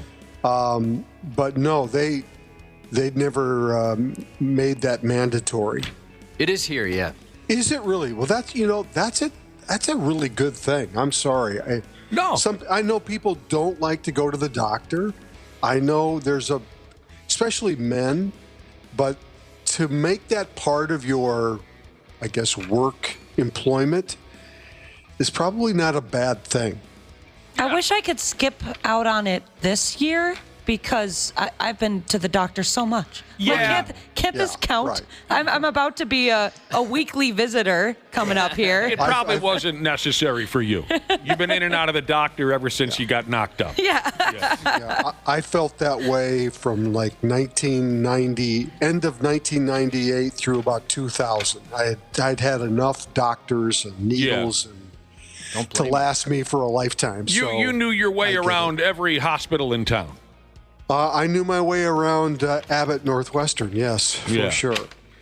Yeah, so Brad tells us he's at the doctor today, and like Josh said, it's just a little checkup. Did you hear about the time Josh went to the doctor, Randy? Did we tell you that story? No. He goes to the doctor a lot, too. Josh, you know a lot of doctors. Sure, I know a couple. You're always getting your ass or your nuts checked out or something. I got a butt guy, I got a penis guy, I got whatever you need. One time, Josh walks into the doctor's office, and he says, I'm not feeling very good. And the doctor says, okay. Go on over to the window there and pull the blinds open. And Josh went and he pulled the blinds wide open.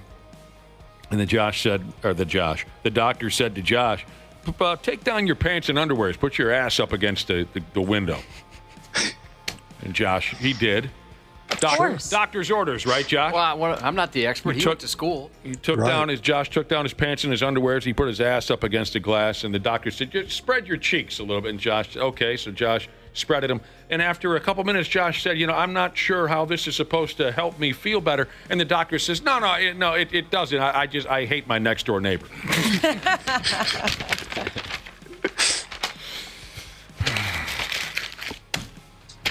Twins. When Josh just said, well, they're the one that went to school, I automatically think of my youngest son who started year 25 of school this year. 25. Oh, he's almost done, right? It's his last year of residency in Iowa City. He's 32. Yeah. He has been in school, basically, not counting high school, for the last 14 years. It takes a lot to... Getting ready to be a doctor. That's incredible. He is a doctor, but it's to get past residency and actually get out and practice being a doctor. They put you through a lot.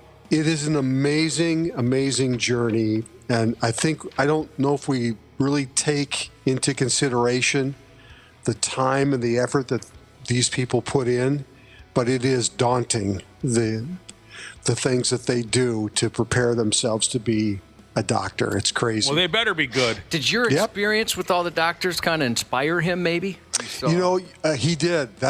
He has said that's one of the reasons why he wanted to go to medical school, was everything that I had gone through, and then the fact that Roseanne kind of took all that and turned it into a charity to help other people. So that was kind of part of his motivation for sure. Well, I'll tell you what, maybe at, what's the word, Josh? A convention, Randy, maybe at some kind of doctor's convention, your son will end up meeting my regular doctor. Josh knows his name. What's my regular doctor's name? Vinny Boombots. Vinny Boombots. I'm sure they'll run into each other. Vinny's about ready to retire. My doctor, Vinny Boombots. He's got stories. He does. I've had some experiences with Dr. Boombots. Oh, that's great for your kid, Randy. Yeah. And now you get free everything now, right? Free drugs, everything. Right? Not yet. What are you talking about? Does he get hit up all the time from people that are like, hey, do you mind? I mean, just real quick, can you take a look at this or that?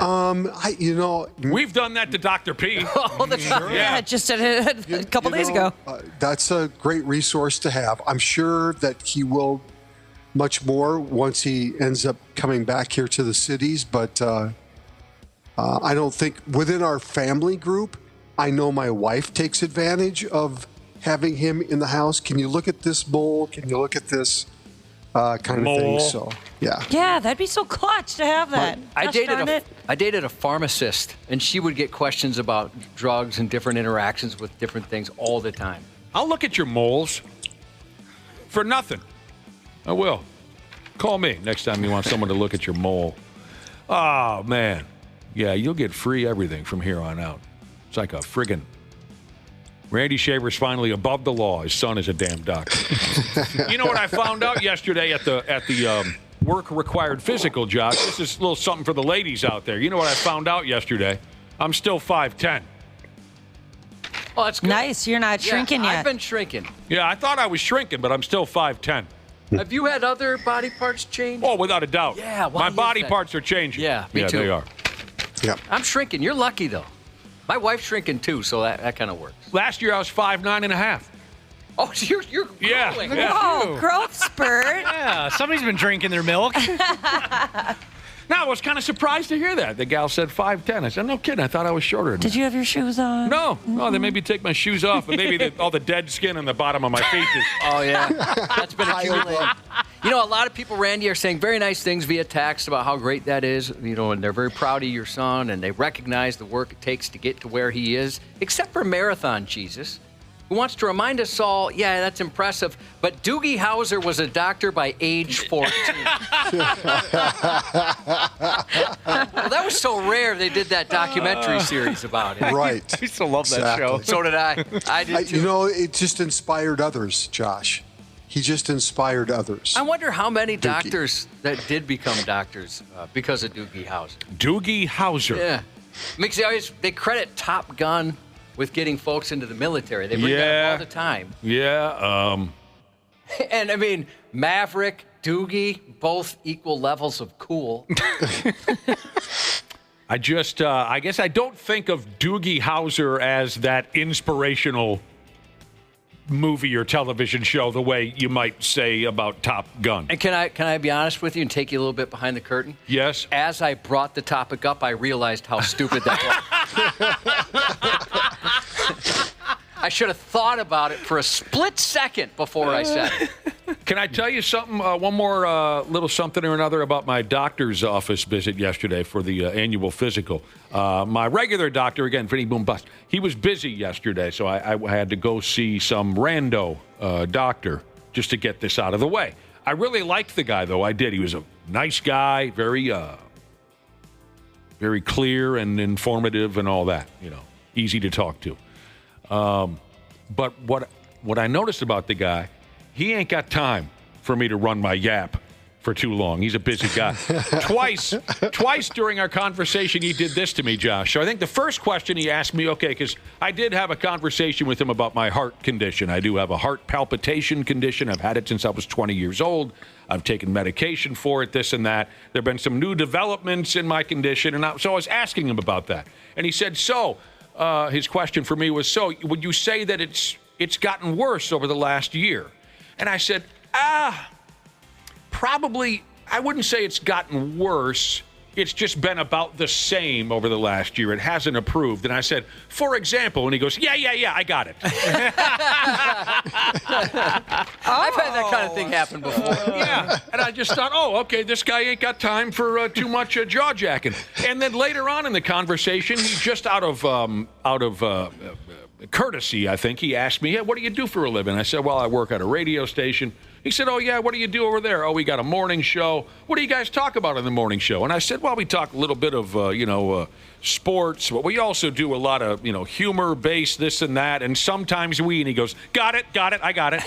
What the heck? Yeah, he just doesn't want to hear much from me. Yeah. He's like a lot of folks. He's got a lid. He's got a limit for this. That bothers me.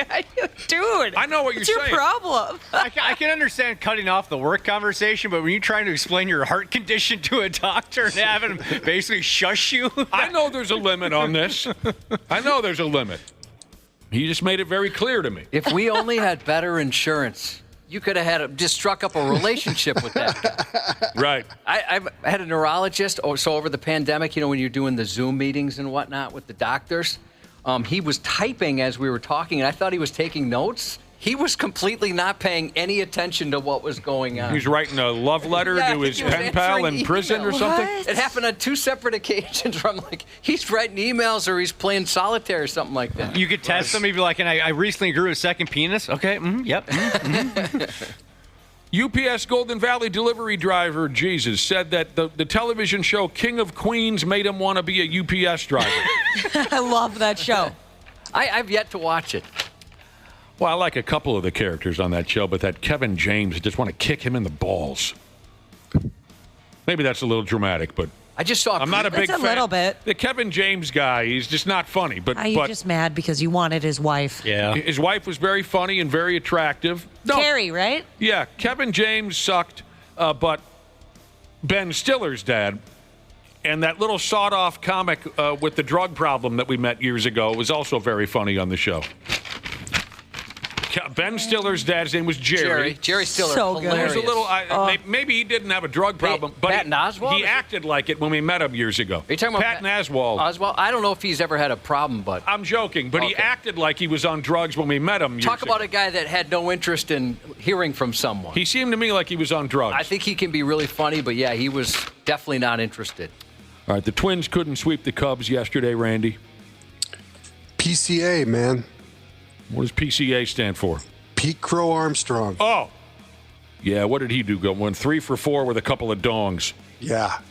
God, he's got a sweet swing, too. I got to pay closer attention to this PCA. I haven't 25 homers, already 25 steals at the All-Star break. That's pretty damn impressive.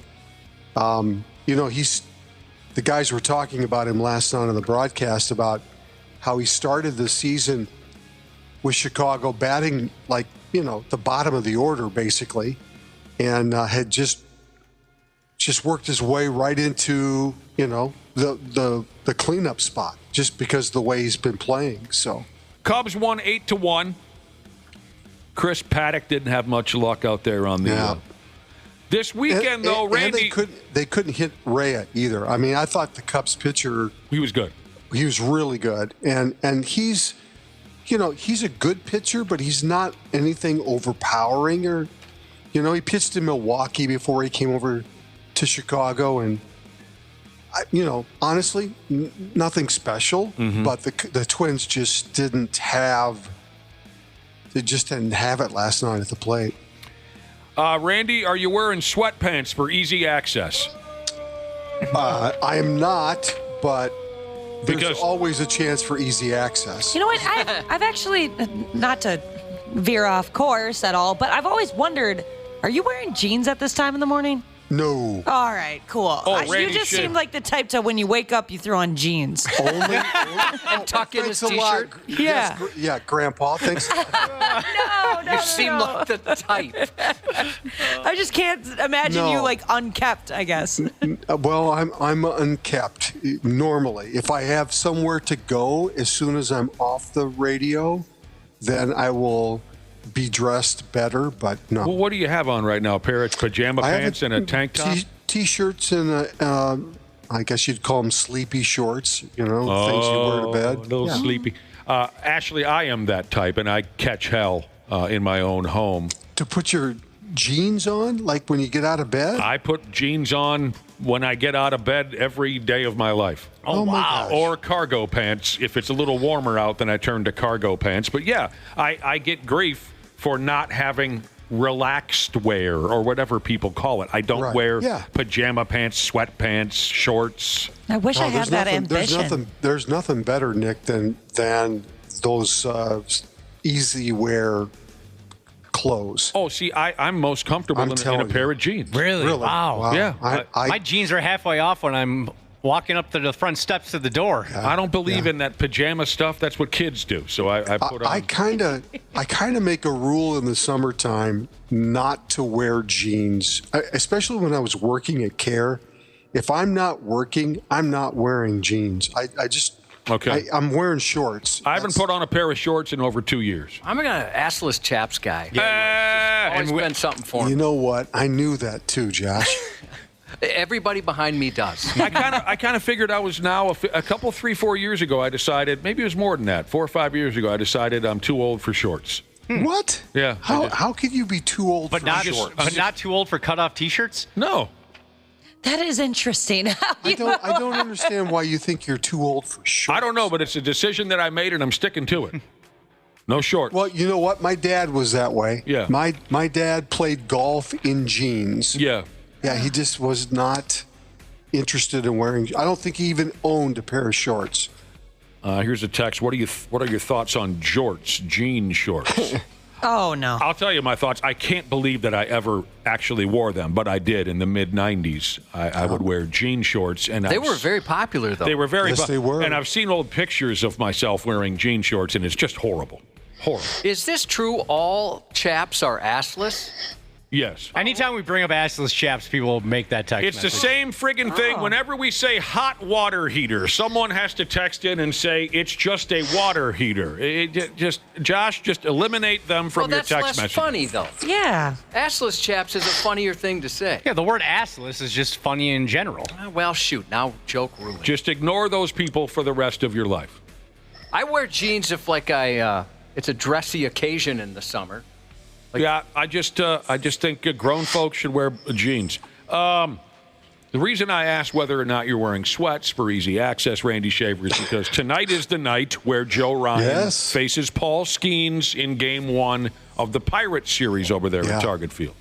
Yeah, fantastic. I mean, Skeens is kind of he's been a tough luck pitcher for Pittsburgh, and you pointed that out the other day when you were kind of reading his stats. I mean, his numbers are outrageously good, but his record's only 4-7. Yeah. And Joe Ryan, honestly, he should be in double-digit wins right now. He's had some tough luck a couple of times this year, too, where he deserved to win and his offense couldn't, or the bullpen couldn't hold the lead, or his offense couldn't get him a run or two that would have put him over the top. But if you look at their numbers this morning, they're pretty much identical. I mean, Skeens has given up less home runs, but the strikeouts are pretty close to each other. Their WHIP is close. Their ERAs, there's a run difference in the ERA, which again is a credit to both guys, because Ryan's ERA is 2.76, and that's absolutely incredible. And Skeens is 1.94. God, that's Bob Gibson. Yeah. When you have an ERA like that in the middle of the season, that's Bob Gibson like. That's early career of Roger Clemens and Dwight Gooden like. Yes. Yeah. Byron Buxton not in the lineup yesterday, but it sounds like he's doing okay after taking that pitch to his hand. To me, it seems as if he's still good to go for this series against the Bucks, and then, of course, the actual All-Star game in the Home Run Derby, and that's great news. And two of the Home Run Derby guys are playing this weekend. O'Neill Cruz for Pittsburgh and Buck for the Twins. Right. You know who else agreed to join the Home Run Derby? Brent Rooker. Yeah, former Twin. Right. Now currently plays for the Sacramento Athletics. I can't believe the Twins traded that guy away. He was I remember he had great potential. Yeah. I don't remember who he was dealt for or what happened or if they let him go. I don't remember Brett Rooker's story. Yeah, I don't recall either who they traded him for, but... And yes, we know Paul Skeen's girlfriend is hot. Yes. Yeah, I forgot that he's dating Olivia Dunn. Olivia Dunn. Yeah. Again, the text messages. I love the text messages, but sometimes, my God, yes, we know. We know Paul Skeens has a hot girlfriend who's a professional bowler or something. No, she's a gymnast. They got Chris Paddock back for Rooker, it looks like. Okay. Oh, really? Mm-hmm. I guess if I were to look at this trade right now, I would not have made that trade. No. I wanted to. would have. Sorry, go ahead, Randy. I just said I would have kept Rooker, and he would be my backup outfielder, but my permanent DH, Right. and I would have had 25 home runs a season sitting in that 4, 5, 6 spot in the lineup. Mm-hmm. Real quick before we get too far past Olivia Dunn, there was just a viral video of her that went around the other day. I guess she tried to live in Babe Ruth's old apartment, and it's a co-op board there, and they all said no. They voted against her moving in to the co-op. That's a real thing? Yeah, absolutely. And they voted against her maybe because they didn't want the aggravation of her being this popular female bowler? Yeah, but yeah, They're not, maybe they don't cheer for the Pirates. Maybe they don't like who the heck doesn't want to, a gorgeous see blonde, her go on a walk once in a while? Who doesn't want a scorching hot blonde living in their whatever a co-op is? Also, super cool that she wanted to live in Babe Ruth's old apartment. That is cool.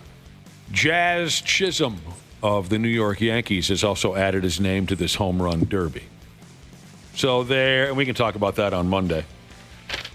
Here's the latest on this deal. Old Wolves owner Glenn Taylor has no interest in buying the Twins, nor do new Wolves owners Alex Rodriguez and Jennifer Lopez. They also have no interest in buying the Twins. But how about this? So the Twins are still going to, God knows where that's going to end. Could A-Rod and J-Lo want to buy the Pigs? What do you think of Alex Rodriguez and Jennifer Lopez owning the Pigs? How wealthy are they? Why are the Pigs for sale? Well, they're not for sale. Okay. But I read a story. The current owner, Craig Leopold, he's a happy guy, I'm sure. Yeah. But they're just in the beginning stages of what might become some kind of an ugly arena renovation type scene. Oh, sure. Yes. Yeah, I remember that discussion. Yeah. So there's a story out there where it's possible that Alex Rodriguez and Jennifer Lopez might approach Craig Leopold and say, hey, you don't need this aggravation. We'll take on this ugly arena renovation project. And then the other part of that rumor is then maybe A-Rod and J-Lo would want to move the Pigs to Minneapolis into a shared arena with the Timberwolves and the Man-Bear Pigs playing in the same joint. As a Minneapolis guy, I'm fine with that. Just between you and me, yeah. I'm a St. Paul person, though. I like going to St. Paul for the XL. Oh, for Christ's sake. I got so sick of driving to St. Paul. They also brought up G-spot. Bloomington and Egan as possible. Bloomington and Egan? Egan? Now that would be pretty cool. Yeah, St. Paul's easy for me. Egan obviously would be a lot better, but that Viking Lakes facility is awesome. That is over really there cool. Would be a perfect spot for another facility. A lot more parking, less traffic. Can you get in and out of there okay, though? I mean... It's right off the freeway. No, right I know where it is. I'm just saying, though, access to that Viking Lake facility, there's like one road in and like one road out. If you were to build an arena over there, the infrastructure around it would have to make it a little bit easier to get I'd a lot imagine of they traffic. would. There's so much space over there, I'd imagine they would. Yeah, I mean, can anything be worse than trying to drive through the cities and find a parking spot, though? Yeah. That is, Sucks eggs. I read another article about the St. Paul mayor is concerned that the Pigs might threaten to leave town over this new we need to renovate the ice rink type of a situation. And no offense to you East Siders, but the first 2-3 years of the Pigs' existence, me and some bros, Wang included. Nice. me and some bros, including Wang, we had full-on season tickets to the Pigs first 2-3 years. And then that fourth year came up, and Wang called me and said, do you want to renew our tickets? Because as I told you before, Wang always has to say something 3 times before he gets it out of his mouth. So Wang called me and said, do you want to renew? And I said, no. And he said, why? And I said, if I have to drive to St. Paul one more time in rush hour traffic, I'm going to punch myself in the mouth. I no offense to you East Siders, but like Dana said, if the Pigs came to Minneapolis, ooh, that would do me a big favor. Yep. That would do me a big favor.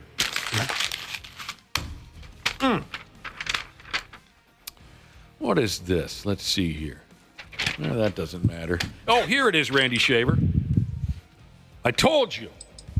I told all of you. There's word going around that the Los Angeles Lakers might be down with making a trade with the Timberwolves. Do you want to hear about the trade? I'd love to hear about the trade, Wayne. Let's see here. The Lakers would get Rudy Gobert, Dante DiVincenzo, and Terrence Shannon Jr. No.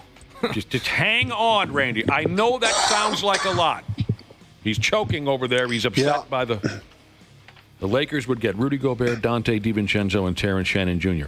The Timberwolves would receive LeBron and Bronny James. No. God, no. Bronny, no. Not LeBron. He's old. Just give us Bronny. No. He's no. the future. No. Dana. I was going to say the opposite. He can stay home. We're good. The Wolves would get their hands... No. Okay, they missed out on Kevin Durant. No. But in this trade proposal, the Wolves would get their hands on another generational talent superstar and his dad. LeBron James is not leaving Los Angeles. It's not happening. That'd be absolutely hilarious. Especially to come here to play. That's not happening. All right, Josh, tell him. Tell him what you know about it. About what? That particular trade? Nothing. Oh. Outside of what that one guy suggested. And the one article written about it. All right. Well, that's the latest trade proposal that everyone's talking about. No. That one article's talking about. Yeah. Cooper Flagg and Bronny James, okay. Cooper Flagg is the hot new rookie on the Dallas Mavericks from that rigged NBA draft a couple of weeks ago. And then Bronny, of course, is on the Lakers because his dad runs the ball club. Those two teams played each other last night in a summer league matchup. They sold out the Thomas and Bydam Mack Center in Las Vegas for this summer league game between a rookie and a kid who's only there because of his dad. According to people need to get a grip, my God. According to ESPN, there were suckers paying over $3,000 for courtside seats to watch this friggin' stupid regular tickets in the nosebleeds where me and Wang sat for those Pigs season. In the nosebleeds, they were paying $223 to watch a summer league game. Summer league with a bunch of JV guys. Some people just have a little bit too much disposable income.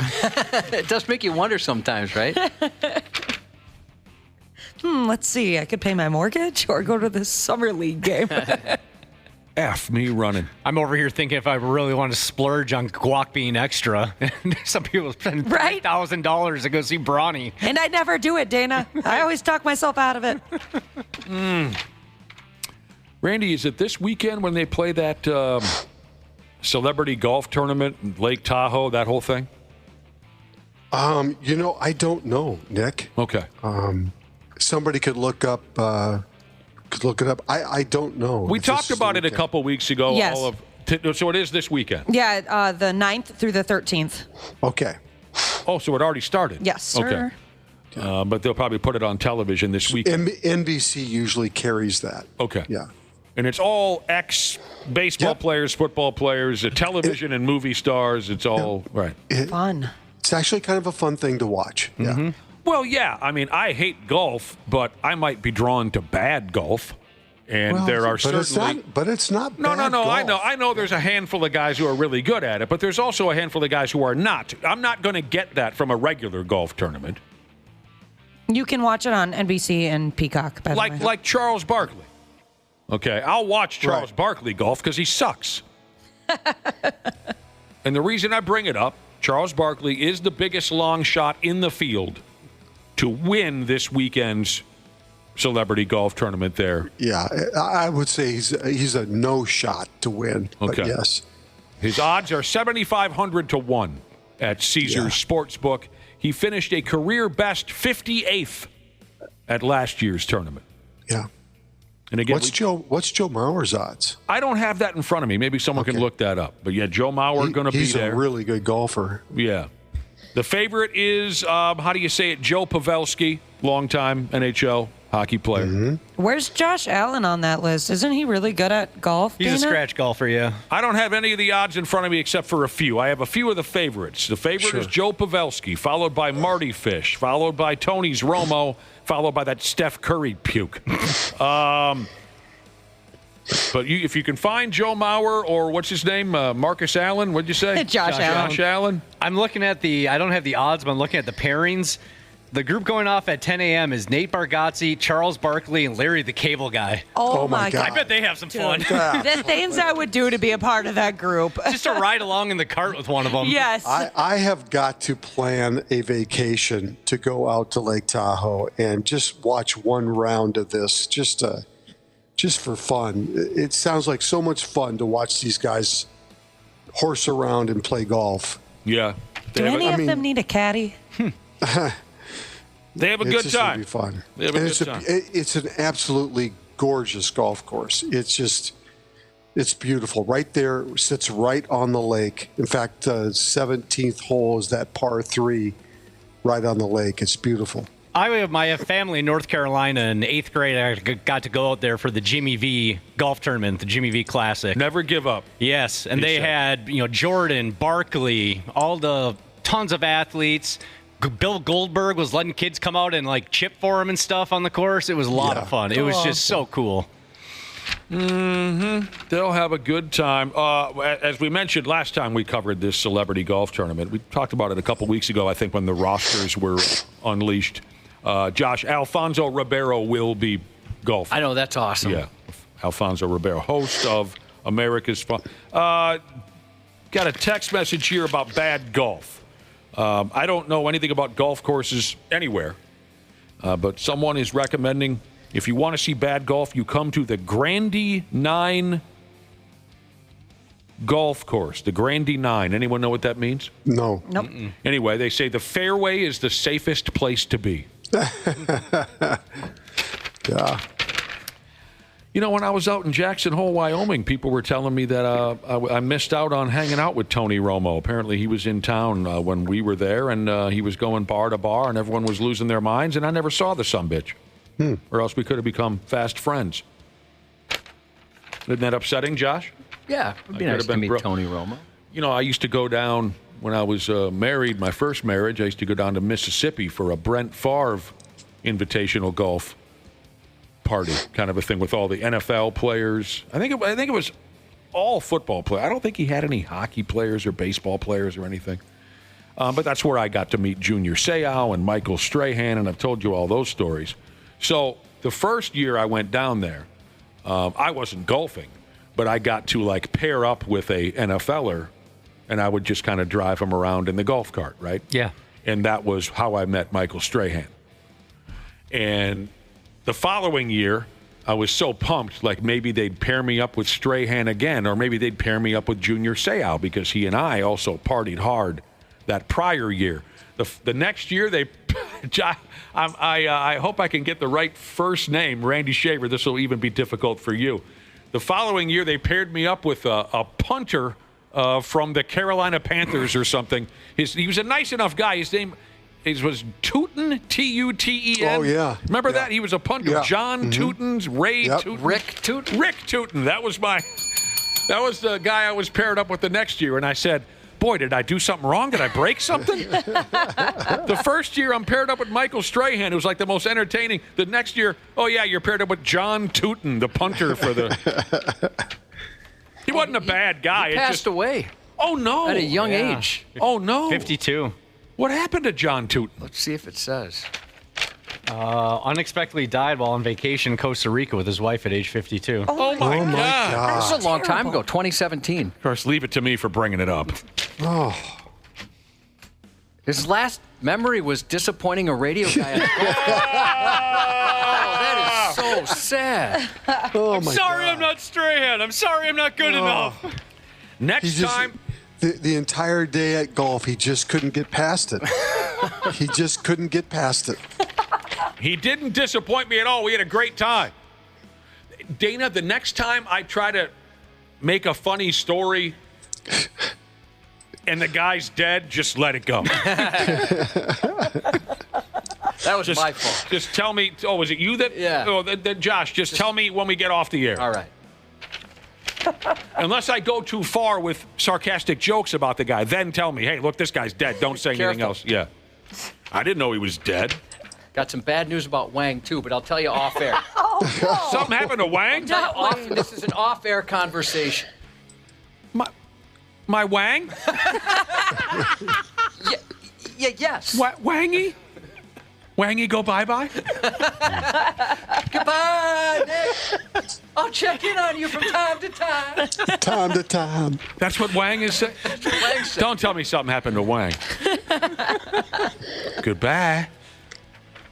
Josh, have you been watching the new television show, reoccurring television show, The Three Famous Quarterbacks? Have you been watching? No, I mean, I've been grabbing clips and kind of reading articles on it, but like I said, I watched the first season of Quarterback. Okay. It was only okay. Well, here's the thing. Even if you're not watching the show currently, I want you to know something. If you want to tell these cutesy, aw shucks, Kirk Cousins stories, I'm more than happy to listen to them. I just don't have the heart to say them myself. Oh, I love them. So I'm sure you know the. Go ahead. Well, I mean, his love of great clips. You guys love all the quirky Kirk Cousins stuff. I can't say it. You go ahead and say it. He's just so cute and wholesome. I want to punch him. I want to punch his friggin' lights out. I have a clip here about his love of great clips. All right, go ahead. It had to be shortened up a lot, but. You know, when they say, what kind of hairstyle do you want? And you might point to a picture. Well, he brings a picture of himself, a roster photo, saying this is what I want. The biggest challenge is when you don't have the same person. So like great clips in Inver Grove, Minnesota, great clips in Holland, Michigan, great clips in Suwanee, Georgia. You just don't know what you're going to get. But when you keep changing who cuts your hair, it's a bit of a rush because you don't quite know what you're going to get. This is true. Everybody needs a little rush in their lives, and I get mine when I go to Great Clips to get my hair cut. You guys just can't get over it, can you? You're such a douche. Oh, it's just, I love it. You can't get over it. That's the most excitement he has. God, I hate that guy. And it's not like he gets a complicated haircut either. Right. It's pretty easy. I could give him that haircut. Yeah, I think they know what they're doing.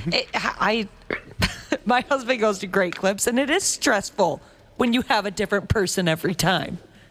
Can you they take notes of what you get each time. Yeah, but sometimes they don't. Sometimes they don't put it in the computer. Hey, go ahead and keep making fun of us bald guys. We don't have that stress.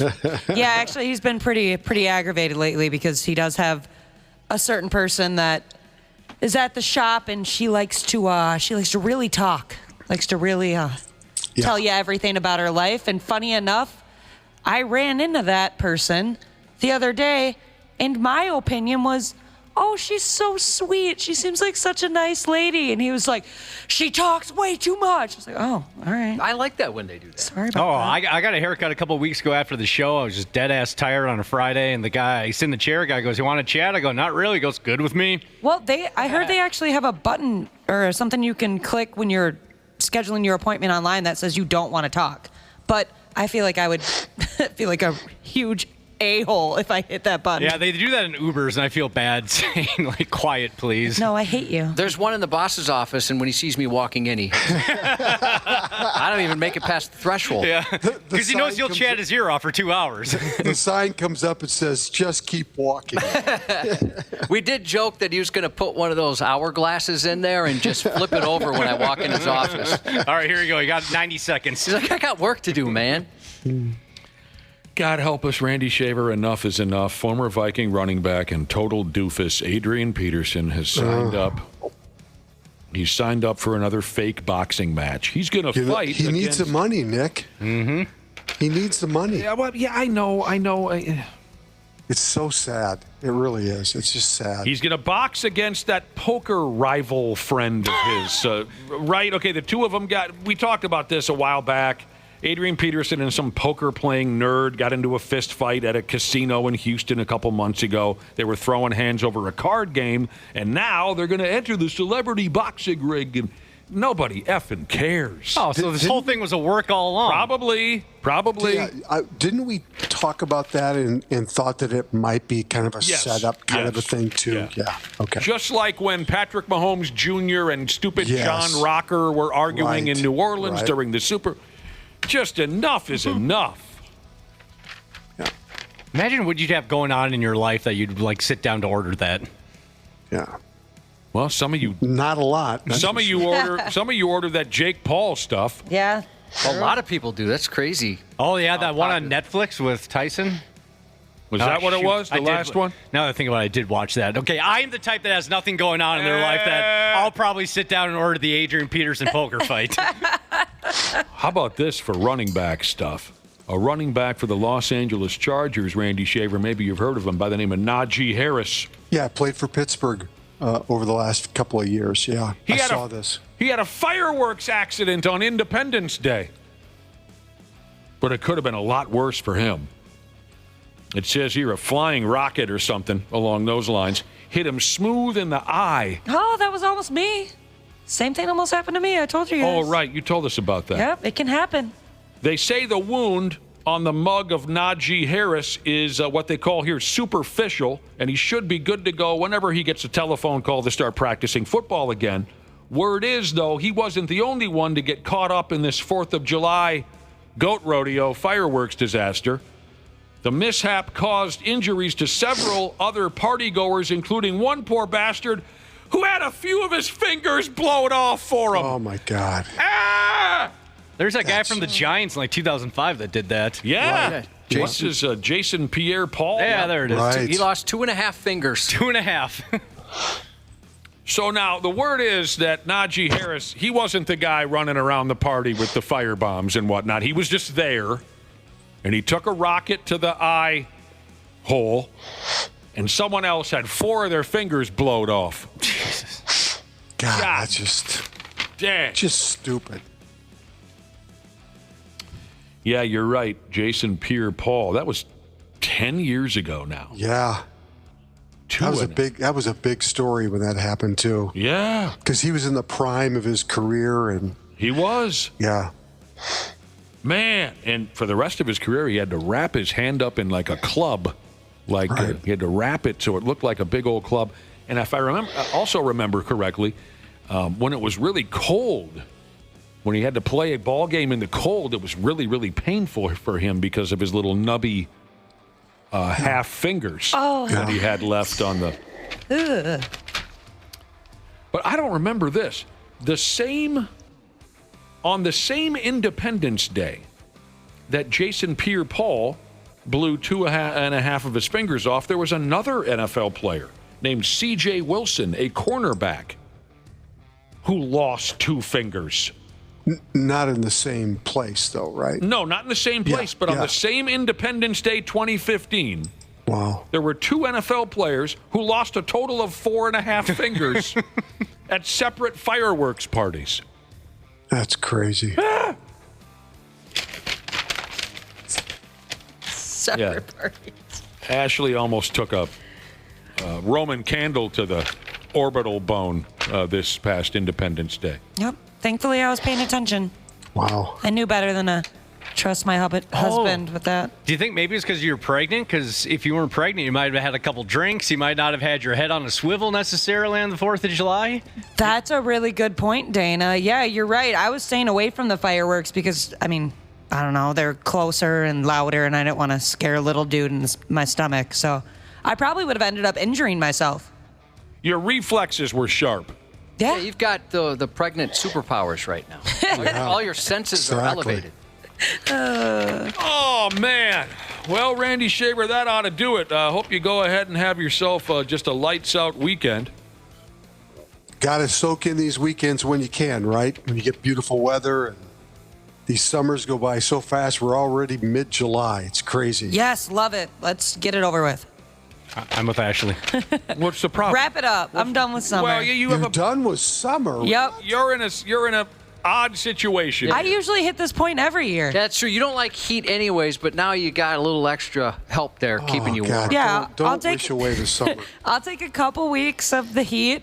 Once I get annoyed, yeah, I'm done. Once the 4th of July comes, I'm like, all right, let's bring on the fall. Exactly. Yeah, I don't know. You guys, you're buzzkills. If I had a pool, maybe it would be different. They're young people, Randy Shaver. I need a pool. I was a young person, too, and I never wished away summer, so... Well, we won't get on board with that. Cubby and I want it to last forever. I know. We'll be on your side. We want it to last forever. We'll talk to you on Monday morning, Randy. Sounds good. All right, thank you very much. Coming up next, we're going to have the cops roll on in. Are we talking Shank? Yeah, both Shank and Lee. All right, so Chief Federal Officer Gordon Captain. Shank. I always forget the titles. Captain? It's an honorary thing. 2 members of the State Patrol. It's kind of like when you give a kid like a badge sticker. That's how they work with Shank. Or those pilot wings that they get in the cockpit. Same type of thing. 2 members of the Minnesota State Patrol, Shank and Lee, will be checking in. So if you have any kind of a question for a cop-ski, 651-989-9393. Oh, we'll kick back and jaw jack with the cops here in a few minutes on the Half-Assed Morning Show. The 93X Half-Assed Morning Show. 93X. Hey, podcast pals. It's Dana from the Half-Assed Morning Show. As always, we appreciate you checking on the podcast, and it's all brought to you by our friends at Standard Heating and Air Conditioning. The July heat means it's officially swass and crotch soup season. Gross! It also means our AC units are being put to the test. I recently went through an issue myself, and I was so happy to have my friends at Standard Heating and Air Conditioning in my corner. They gave me real options, didn't make me feel like a dummy for not knowing a single thing about HVAC systems, and let me choose what worked best for my home and my budget. No pressure, just comfort my way. Enjoy the show, thanks for listening, and stay cool this summer with Standard.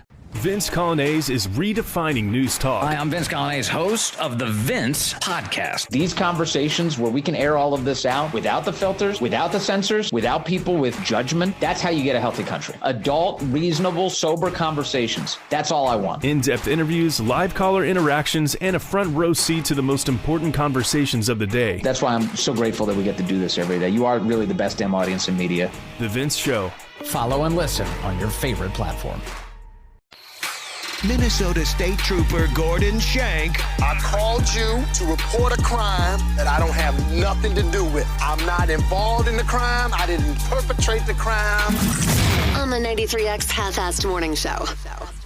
What is it, 8:28? I'll tell you what, we let the cops in the door, and we're ready to roll with it here. Without a warrant, so that's on us. We didn't even ask to see a warrant. Welcome to the program once again from the all-powerful Minnesota State Patrol, Captain Gordon Shank and Lieutenant Mike Lee. And by the way, if you have a silly question for a cop or anything smart-ass to say, feel free to text us at the number of 651-989-9393. Unless it's about window tint or lane splitting. I'm putting a ban on both. Oh, no. I mean, I'm putting a ban on lane splitting. Seems reasonable to ask We've been talking about it for months already. It just became law, though. It just started. I've got to put a ban on lane splitting, We have dude. so many texts on Are they all about friggin' lane splitting? There's quite a few on lane splitting. Come on. Good morning, boys. Sorry. On that note. Good morning. That's all right. You guys are you're tired of lane splitting also, aren't you?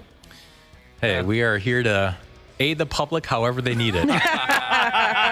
I like that. What a diplomatic answer. Mike Lee's a pimp. Heck yeah. That's why he's in the spin department over there at the State Patrol. How's it been going? We haven't talked in a while. Tell us what's new in the lives of both of you. I got nothing. I'm just happy to have Captain Shank back. I'll let you take it from here. Back from where, Gordon Shank? Quantico? Yeah, I was there's a law enforcement training that the FBI has that law enforcement executives can attend. It's 10 weeks. I was in Quantico for 10 weeks. Did you learn any cool FBI secrets? Oh, yeah, I learned them all. That's badass. That was a good, Did you strike up a romance? I did not. I mean, you were gone for a while. I did see some Quantico love, is what they call it, unfortunately. There's 250 people in each academy class. 250? And it's cops from all around actually from the world. There's international. And there are a lot of hookups. There are a few. Any other Minnesotans? There was a couple others that were there from around the state. So it was great training, good opportunity. Like what kind of stuff are you, if you're allowed to say? Yeah, tell us more about the hookups when you can. Oh no, I can't. I signed an agreement. Was it like being on It was like Real World. Yeah, right? Yeah. Everyone's put in together. You can't help it. It's human nature You're to there want for 10 weeks. Go ahead. Yeah. What all was happening over there? Oh, it's good training. So they work with the University of Virginia. So you actually spend all day in classes. So I was doing classes that were master level classes through the University of Virginia, and you can pick your classes. So you do those 5 days a week, and then in between that you have physical training too. So it's actually hard training. Like you can't really slack off in the training department there because it'll show. So I can believe that. No, it was great training, great opportunity. But again, you have a roommate, so you have to get used to that too. Really? So it's like college days. Yeah, and there's no option. Like you have a roommate, and then you share a bathroom with two others on the other side. So there's 4 to a bathroom. So that was a challenge. Dude. Or are they around the same age at least? No, I mean, there's people, I was one of the younger people, but there's people that are as old. There was a guy that was like 60 there. So it was like being at camp crossed with being in your first year at college. No wonder everybody was banging.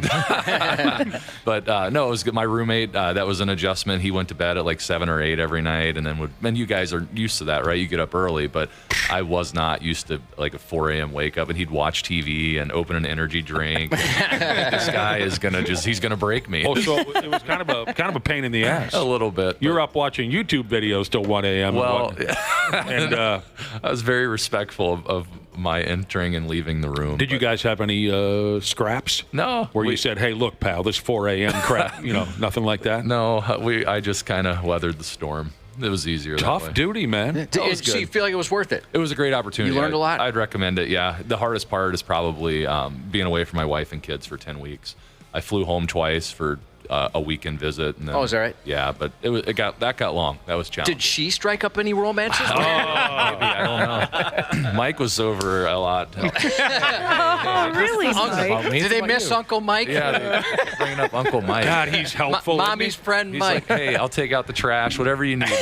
He's so friggin' helpful. Whenever Gordon called home, Mike was there. Yeah, such a good guy. He answered the phone. Well, I haven't had time to pre-read any of these questions, so I'll just go right into it with Daddy Magic Jesus, who has a question about window tint and lane splitting. If you have window tint and a lane splitting motorcyclist runs into your car, who's at fault? Oh boy.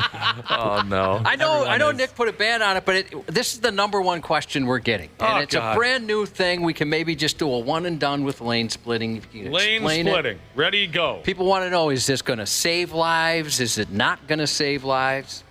Yeah, so one of the original intents of this was to protect the motorcyclists when they're in stop traffic, if they're in a lane that someone not paying attention or whatever. If they rear end the motorcycle, it could be catastrophic injuries and a crash altogether. So that's kind of one of the main driving factors for this. But the big things that we are emphasizing right now is just the education portion is 15 miles an hour above the traffic around you if you are lane filtering or splitting, and a max speed of 25 miles an hour. And really, this law needs to be understood by everyone, not just the motorcyclists, but the people on the road. Just put away your distractions, pay attention to motorcycles, and just be aware that this law is passed, it's happening, and everyone has a duty to understand it. I'm kind of wondering how many people you're going to see maybe not realizing or not approving of it and kind of policing that center line a little bit if they see a motorcycle coming up between them. Yeah, hopefully not, because there is a statute against that when this law was passed, that people need to allow this to happen, and they can't impede the motorcycles from partaking in lane splitting and filtering. Okay, so there is a rule against that. Correct. Yeah, that's probably good. I can't say it enough. Make sure that people are looking their blind spots for these individuals too. So just a good reminder for that. We don't want to see crashes from this. No, we don't want any damn crashes. I think you're going to understand this text at the very end of it. Shout out to the state trooper that clocked me going 17 over, but only gave me a ticket for going 4 over. From Cute Butt Jesus. That's not going to happen to me, middle-aged bald guy. I'm getting a ticket for 17 over, but Cute Butt Jesus, she's going to get a little bit of a break, isn't we she? know how it works. That's how it works, and that's the way it'll be until the end of time. You're not wrong. I mean, I'm not fat. I'm aerodynamic, Jesus. He's not getting out of that ticket. No. That's a nice trooper. Yeah. Nice trooper. Mike Lee, that's a single trooper. We got Captain Gordon Shank and Lieutenant Mike Lee in from the State Patrol. Mike, do you have any aspirations to the FBI like your bro Gordo? Or do you want to just be Mike Lee, regular guy? You don't need to be Mike Lee, superhero. Oh, yeah. no. That's a good way to put it. Yeah. That's what Captain Shank is. No. You know, Yeah, I'll you've do got whatever's nothing to needed. prove like he does. Yeah. I'm always living in this guy's shadow. There we go. Since we met in academy. What's your end goal, Mike Lee? We're gonna get deep here. What's your end goal? Honestly, I want to be like Captain Shank. Whatever he does, I want to do. He's my role model. Yeah. Hey, Gordon, this was not a setup. This was not a setup. I feel like it was. Here are the kind of questions I like. 651-989-9393 if you want to ask something about the cops or get cute with them one way or the other. Have either of you ever ridden one of those sweet police Segways with the flashing lights? And if so, what were you chasing? I have not. No. I've never been on a Segway, period. I kind of want to, but then I realize... they're fun. Yeah, I'm sure they are. I'm just too reckless. I'd be too stupid on it. I would be injured. Yeah. It didn't take me too long to crash into a car. Yeah. A parts car. Segway, Gordon? Never. No? My daughter has one. What is that? A hoverboard or something? Yeah. I went on one of those and I fell off. So that's probably what would Josh, happen. you've ridden all of those types of Oh, things. yeah. They take a split second for your brain to realize how it works because it seems like you're going to fall immediately. And sometimes you do, right? Yep. But once you get used to it, they're a blast. You hit a car? I hit my own car. Well, I take that back. I hit a car I was borrowing from Walser Mazda, and I put a big dent in that thing. That's a beauty. They were very cool. All that stuff looks like fun to me. The problem, though, with riding a Segway is anytime someone sees you, they say, hey, look at that douchebag on the Segway. I've got a question for you guys. I've seen a lot of people, I guess some discourse about this online lately, how a child has to be at least 80 pounds to not be in a booster anymore. I always thought, like, what if the kid is like 14, 2 years away from getting their permit? Are you guys going to ticket that parent? Oh, come on. And if that's the case, can you talk to his colleagues at school because they're going to give him crap for that? See, yeah, I've always wondered, like, how do you go about that? Yeah. What's the weight thing? Go ahead. Yeah, so the weight part is by the manufacturer standard. The law would be 9 years old and older. You cannot be in a booster seat, and it's about height as well, 4 foot 9 inches. But to not be in a booster seat, they need to pass like a 5-point safety test of, make sure they're seated all the way back, their knees hang over, the belt goes across their lap and chest.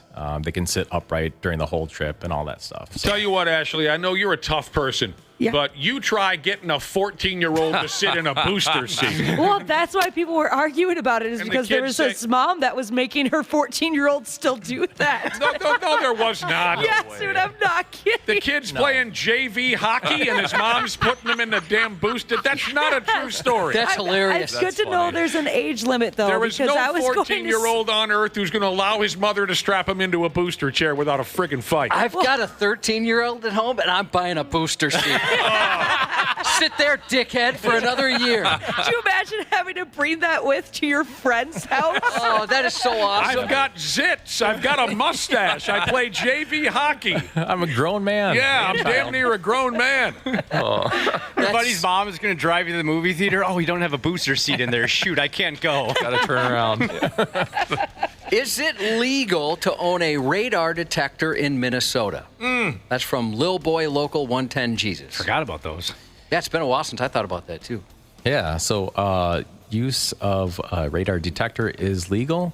It just can't be in a position where it obstructs your view, like on your windshield, whatever. It's got to be mounted in a certain place. Where do we put our garter belts, by the way, if you can't hang them around the rear Like from prom? Yeah, I hadn't thought about it in a while. I wouldn't know. I don't have that problem like you do. I know, I've never had the problem either.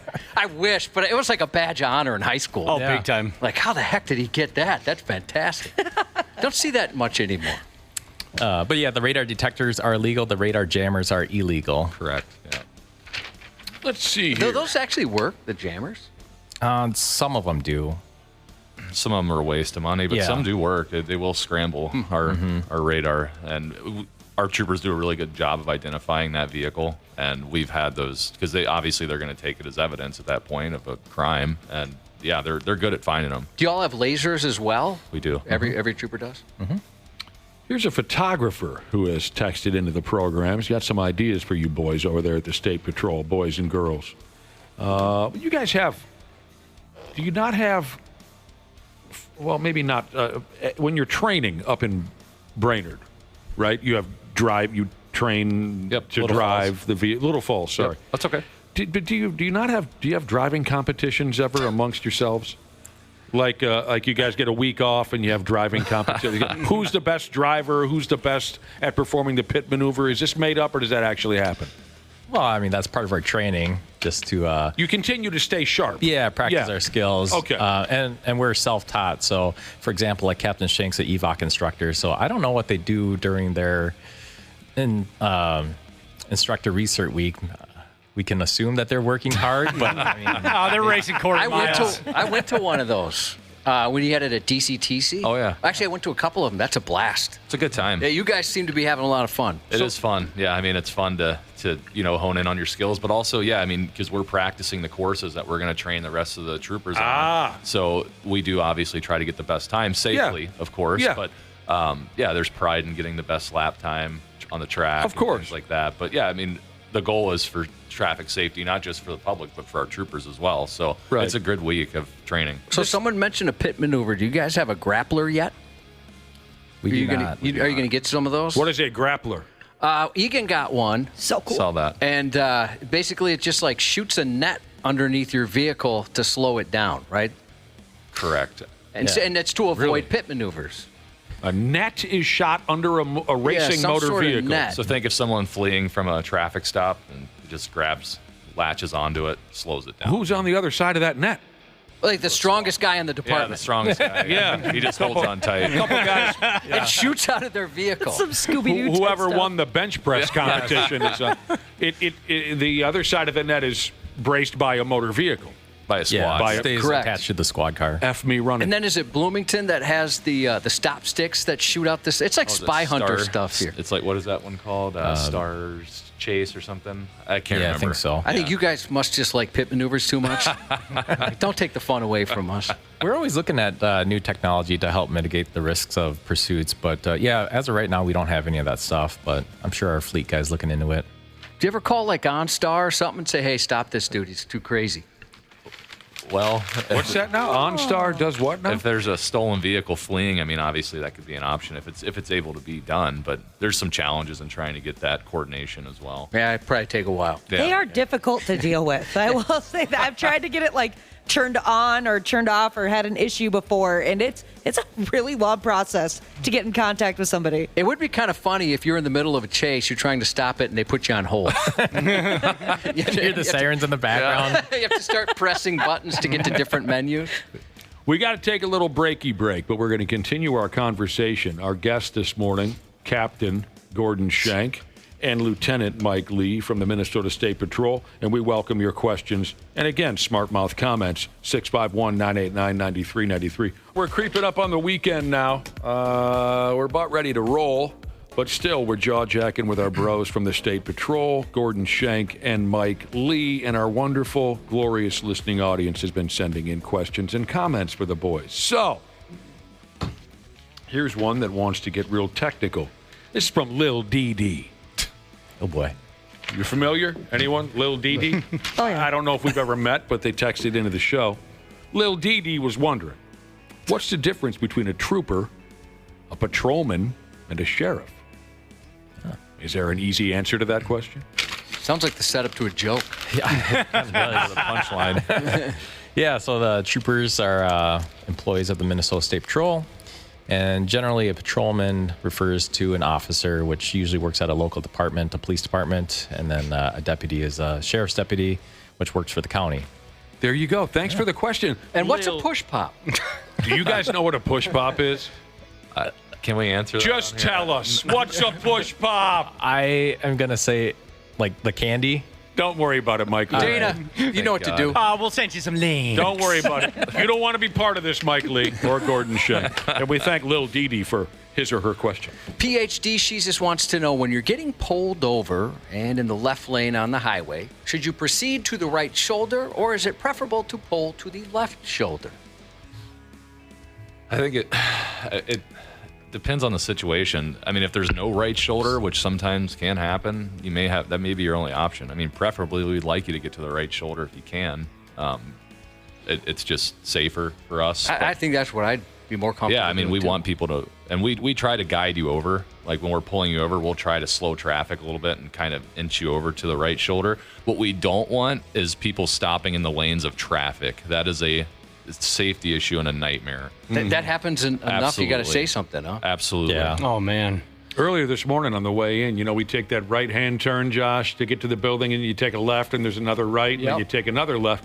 That last left-hand turn that I took, somebody just stopped in the middle of the roadway because they didn't know where they were at. No, They just stopped, put her into park, and we're looking out the window trying to find street signs and trying to find buildings. They just stopped right in the middle of the road. Oh, why do people think they can do that? I don't know. I mean, just imagine we're pulling somebody over and we see this. They'd immediately slam on their brakes and stop right there. Well, we're in a lane of traffic, and traffic behind us is going 70 miles an hour. That's just a good way to get somebody killed. Yep. Get somebody killed. Smashley over there a few minutes ago was talking about putting grown people with body hair into booster seats. How about this here now? Listener wants to know, can I put my 3-year-old on a motorcycle with me? A 3-year-old.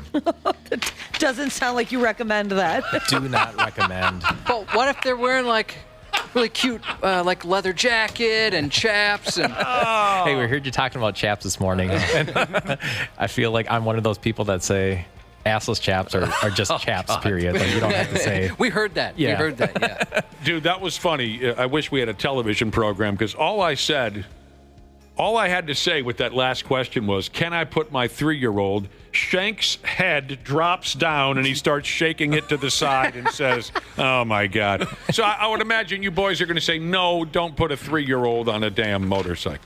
Yeah. I just don't see the value in that safety-wise, but yeah, there's no child restraint safety system for the motorcycle.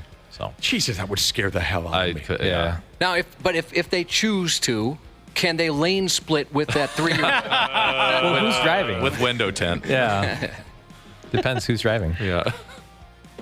I don't know. I don't know what gets into people. Now, do the State Patrol control the drones? Or is that something controlled by city police? Is a question from one of our listeners. They tell a little story here. They say, I was in an area with a manhunt a week or so ago, and the patrol helicopter was circling, and there was a huge-ass drone, and it was awesome. Cool. They say. Who's piloting the drones, if you want to give us that information? I'm not sure. So State Patrol does have drones. Currently, we use it for our crash reconstruction team and aiding in reconstructing crashes. And then, like you mentioned, our aerial unit, our air wing, does consist of helicopters and fixed-wing airplane. But that's the only capacity for our drones right now. You guys flown the drones? I'd crash it. No, you haven't? I'm sure I would too, but it looks like fun. My kids have some, and I swear it's like they sail off and then they're on someone's roof. I'm so sorry. I need to get up there. Yeah, I'd like to try that. I would too, with like the VR headset too. Yeah. Oh, that'd be so dope. Are they becoming reasonable in price now to have your own home drone, Josh? I mean, you've got all the gadgets. Yeah, we don't have any of that kind of stuff, but you can get some cheap ones. Have you looked into it? Well, the closest I can say is we had a promotion with work at Best Buy, and I had no idea how fancy some of these drones could get. Is it DJI? What's the big? There's a company that makes them, but they were having a promotion, and then people brought their own. I mean, there's ones that look like fighter jets. Wow. Like, it'd be huge. Man. Like the size of like half a car. Some of these were wild. giant. What an Pretty age cool we stuff. live in. Yep. Did you fellas have, we haven't talked to you in a long time, so I got to ask, did you have a spirited Independence Day? Anything fun happen for either one of you? I worked. Yeah, you worked. You were working? Yeah. Were you still at the FBI headquarters? No, I got back at the first week of June. So Okay. I've been back for, you've been back for a while. Yeah. Did you guys have to join the fire department in disposing of confiscated fireworks? I'm probably one of the worst jobs around the 4th of July. It's terrible. Someone's got to do it. Yeah, you got to be safe. Yeah, of course. You have to do it. What about you, Mike Lee, on the 4th of July? I was out of town, actually. I kind of rubbed it in Captain Shank's face that he was working and I was out of town on vacation. So Where'd you go on vacation? we're up north at a friend's house up in Park Rapids area. There you go. Did you blow some things up? No, I did buy some legal fireworks. Some legal ones? Yes. You Yep. wuss. Yes, I am. For the kids. For yes. the kids. Yeah, absolutely. It was hot, though. Oh, yeah. Yeah, it was hot. Disgustingly hot. Yeah. Sweating all weekend. I don't want to hear it. I don't want to hear it, Mike. I know. Here's a disgusting fact about Captain Shank. He loves like the heat and the humidity. It's my favorite. Like where it's stifling and you can barely breathe. You walk outside and you're instantly sweating. Why is that? Do you have any idea why you're drawn to that? Who hurt you? No, I don't like. Yeah. I don't like it in uniform. Obviously, we have a vest. No. Like that's different. But if I'm on my own time, I love that weather. I don't know why. I just do. I mean, growing up in Cincinnati, it's humid from about July until September. So I just get used to it, but I actually enjoy it. Would you say the humidity is worse over there in Ohio than we have it here? I think it is. It lasts longer, but Okay. I actually enjoy that weather. So every August, I'm outside as much as I can be. I enjoy it. You know who else loves that is my mother. My wife's like that. Oh, man. Well, think about it. In 6 months, we're going to be freezing. My wife try would to put enjoy a every condo. moment I can. Yeah, I understand that. My wife she'd get a condo and a volcano if she could. It's ridiculous how much heat she likes. We're so opposite in that regard. You know what I enjoy? Yes. Some icy hot. Icy hot. Just say that was coming. It's like the perfect blend of icy and hot. Yes. Because it's both, Josh. Speaking of heat, Mike Lee says, try icy hot. He's pushing for that endorsement so hard. He was just talking about icy hot off the air. Yeah. He loves this stuff. Want to make sure you guys are using that gift. I'm in a literal nightmare. I just got a text from Mike asking for an air check that he can send off to the icy hot people. You know, we got to reach out to the icy hot people. God. Oh, man. They got to hook you up. Can patrol cars have sponsors? like NASCAR? Like NASCAR? We're about to find out. Yeah. God. I might be able to do it for one day. And that's it. Here comes Mike Lee in the icy hot Dodge Charger. That would friggin' be the best. They would know it's me then. Yeah, they would know. Well, yeah, if you pull someone over and they, You're that guy. if someone's listening right now and you get pulled over by a handsome gentleman that smells like icy hot, say hi to Lieutenant Lee. That's right. All right, boys. Thank you very much. Thank you. Hey, thanks for having us. Have a great weekend, and maybe don't make it so long next time. We'll have you in a little sooner. It's been too long of a poke. Yeah. Mike Lee, Gordon Schenk, thanks very much. And we got to wrap it up, don't we, Josh? Yeah, we should go. Good seeing you guys. Thank you. Hey, Take care. You too. Shout out to longtime listener Malt Liquor Fixer Jesus on a huge milestone. 30 days without an ER visit. Finally. What the hell? Keep it up from underwhelmingly optimistic Jesus and your friends here at the Half-Assed Morning Show. Box truck rapper Jesus text in a shout out to Tony for manning the helm while they're on vacation. Best of luck to Coke repairman Jesus and family. They got to drop the dog off for some surgery this morning, so we're sending them good vibes. Bowling Jesus wishes a happy 45th birthday to his wife Gina, who, by the way, is new to the sisterhood. We appreciate that. Happy second to Caleb from Dad, Rice County Bushlight Jesus, and have a great weekend. Hey, podcast pals. It's Dana from the Half-Assed Morning Show. As always, we appreciate you checking on the podcast, and it's all brought to you by our friends at Standard Heating and Air Conditioning. The July heat means it's officially swass and crotch soup season. Gross! It also means our AC units are being put to the test. I recently went through an issue myself, and I was so happy to have my friends at Standard Heating and Air Conditioning in my corner. They gave me real options, didn't make me feel like a dummy for not knowing a single thing about HVAC systems, and let me choose what worked best for my home and my budget. No pressure, just comfort my way. Enjoy the show, thanks for listening, and stay cool this summer with Standard.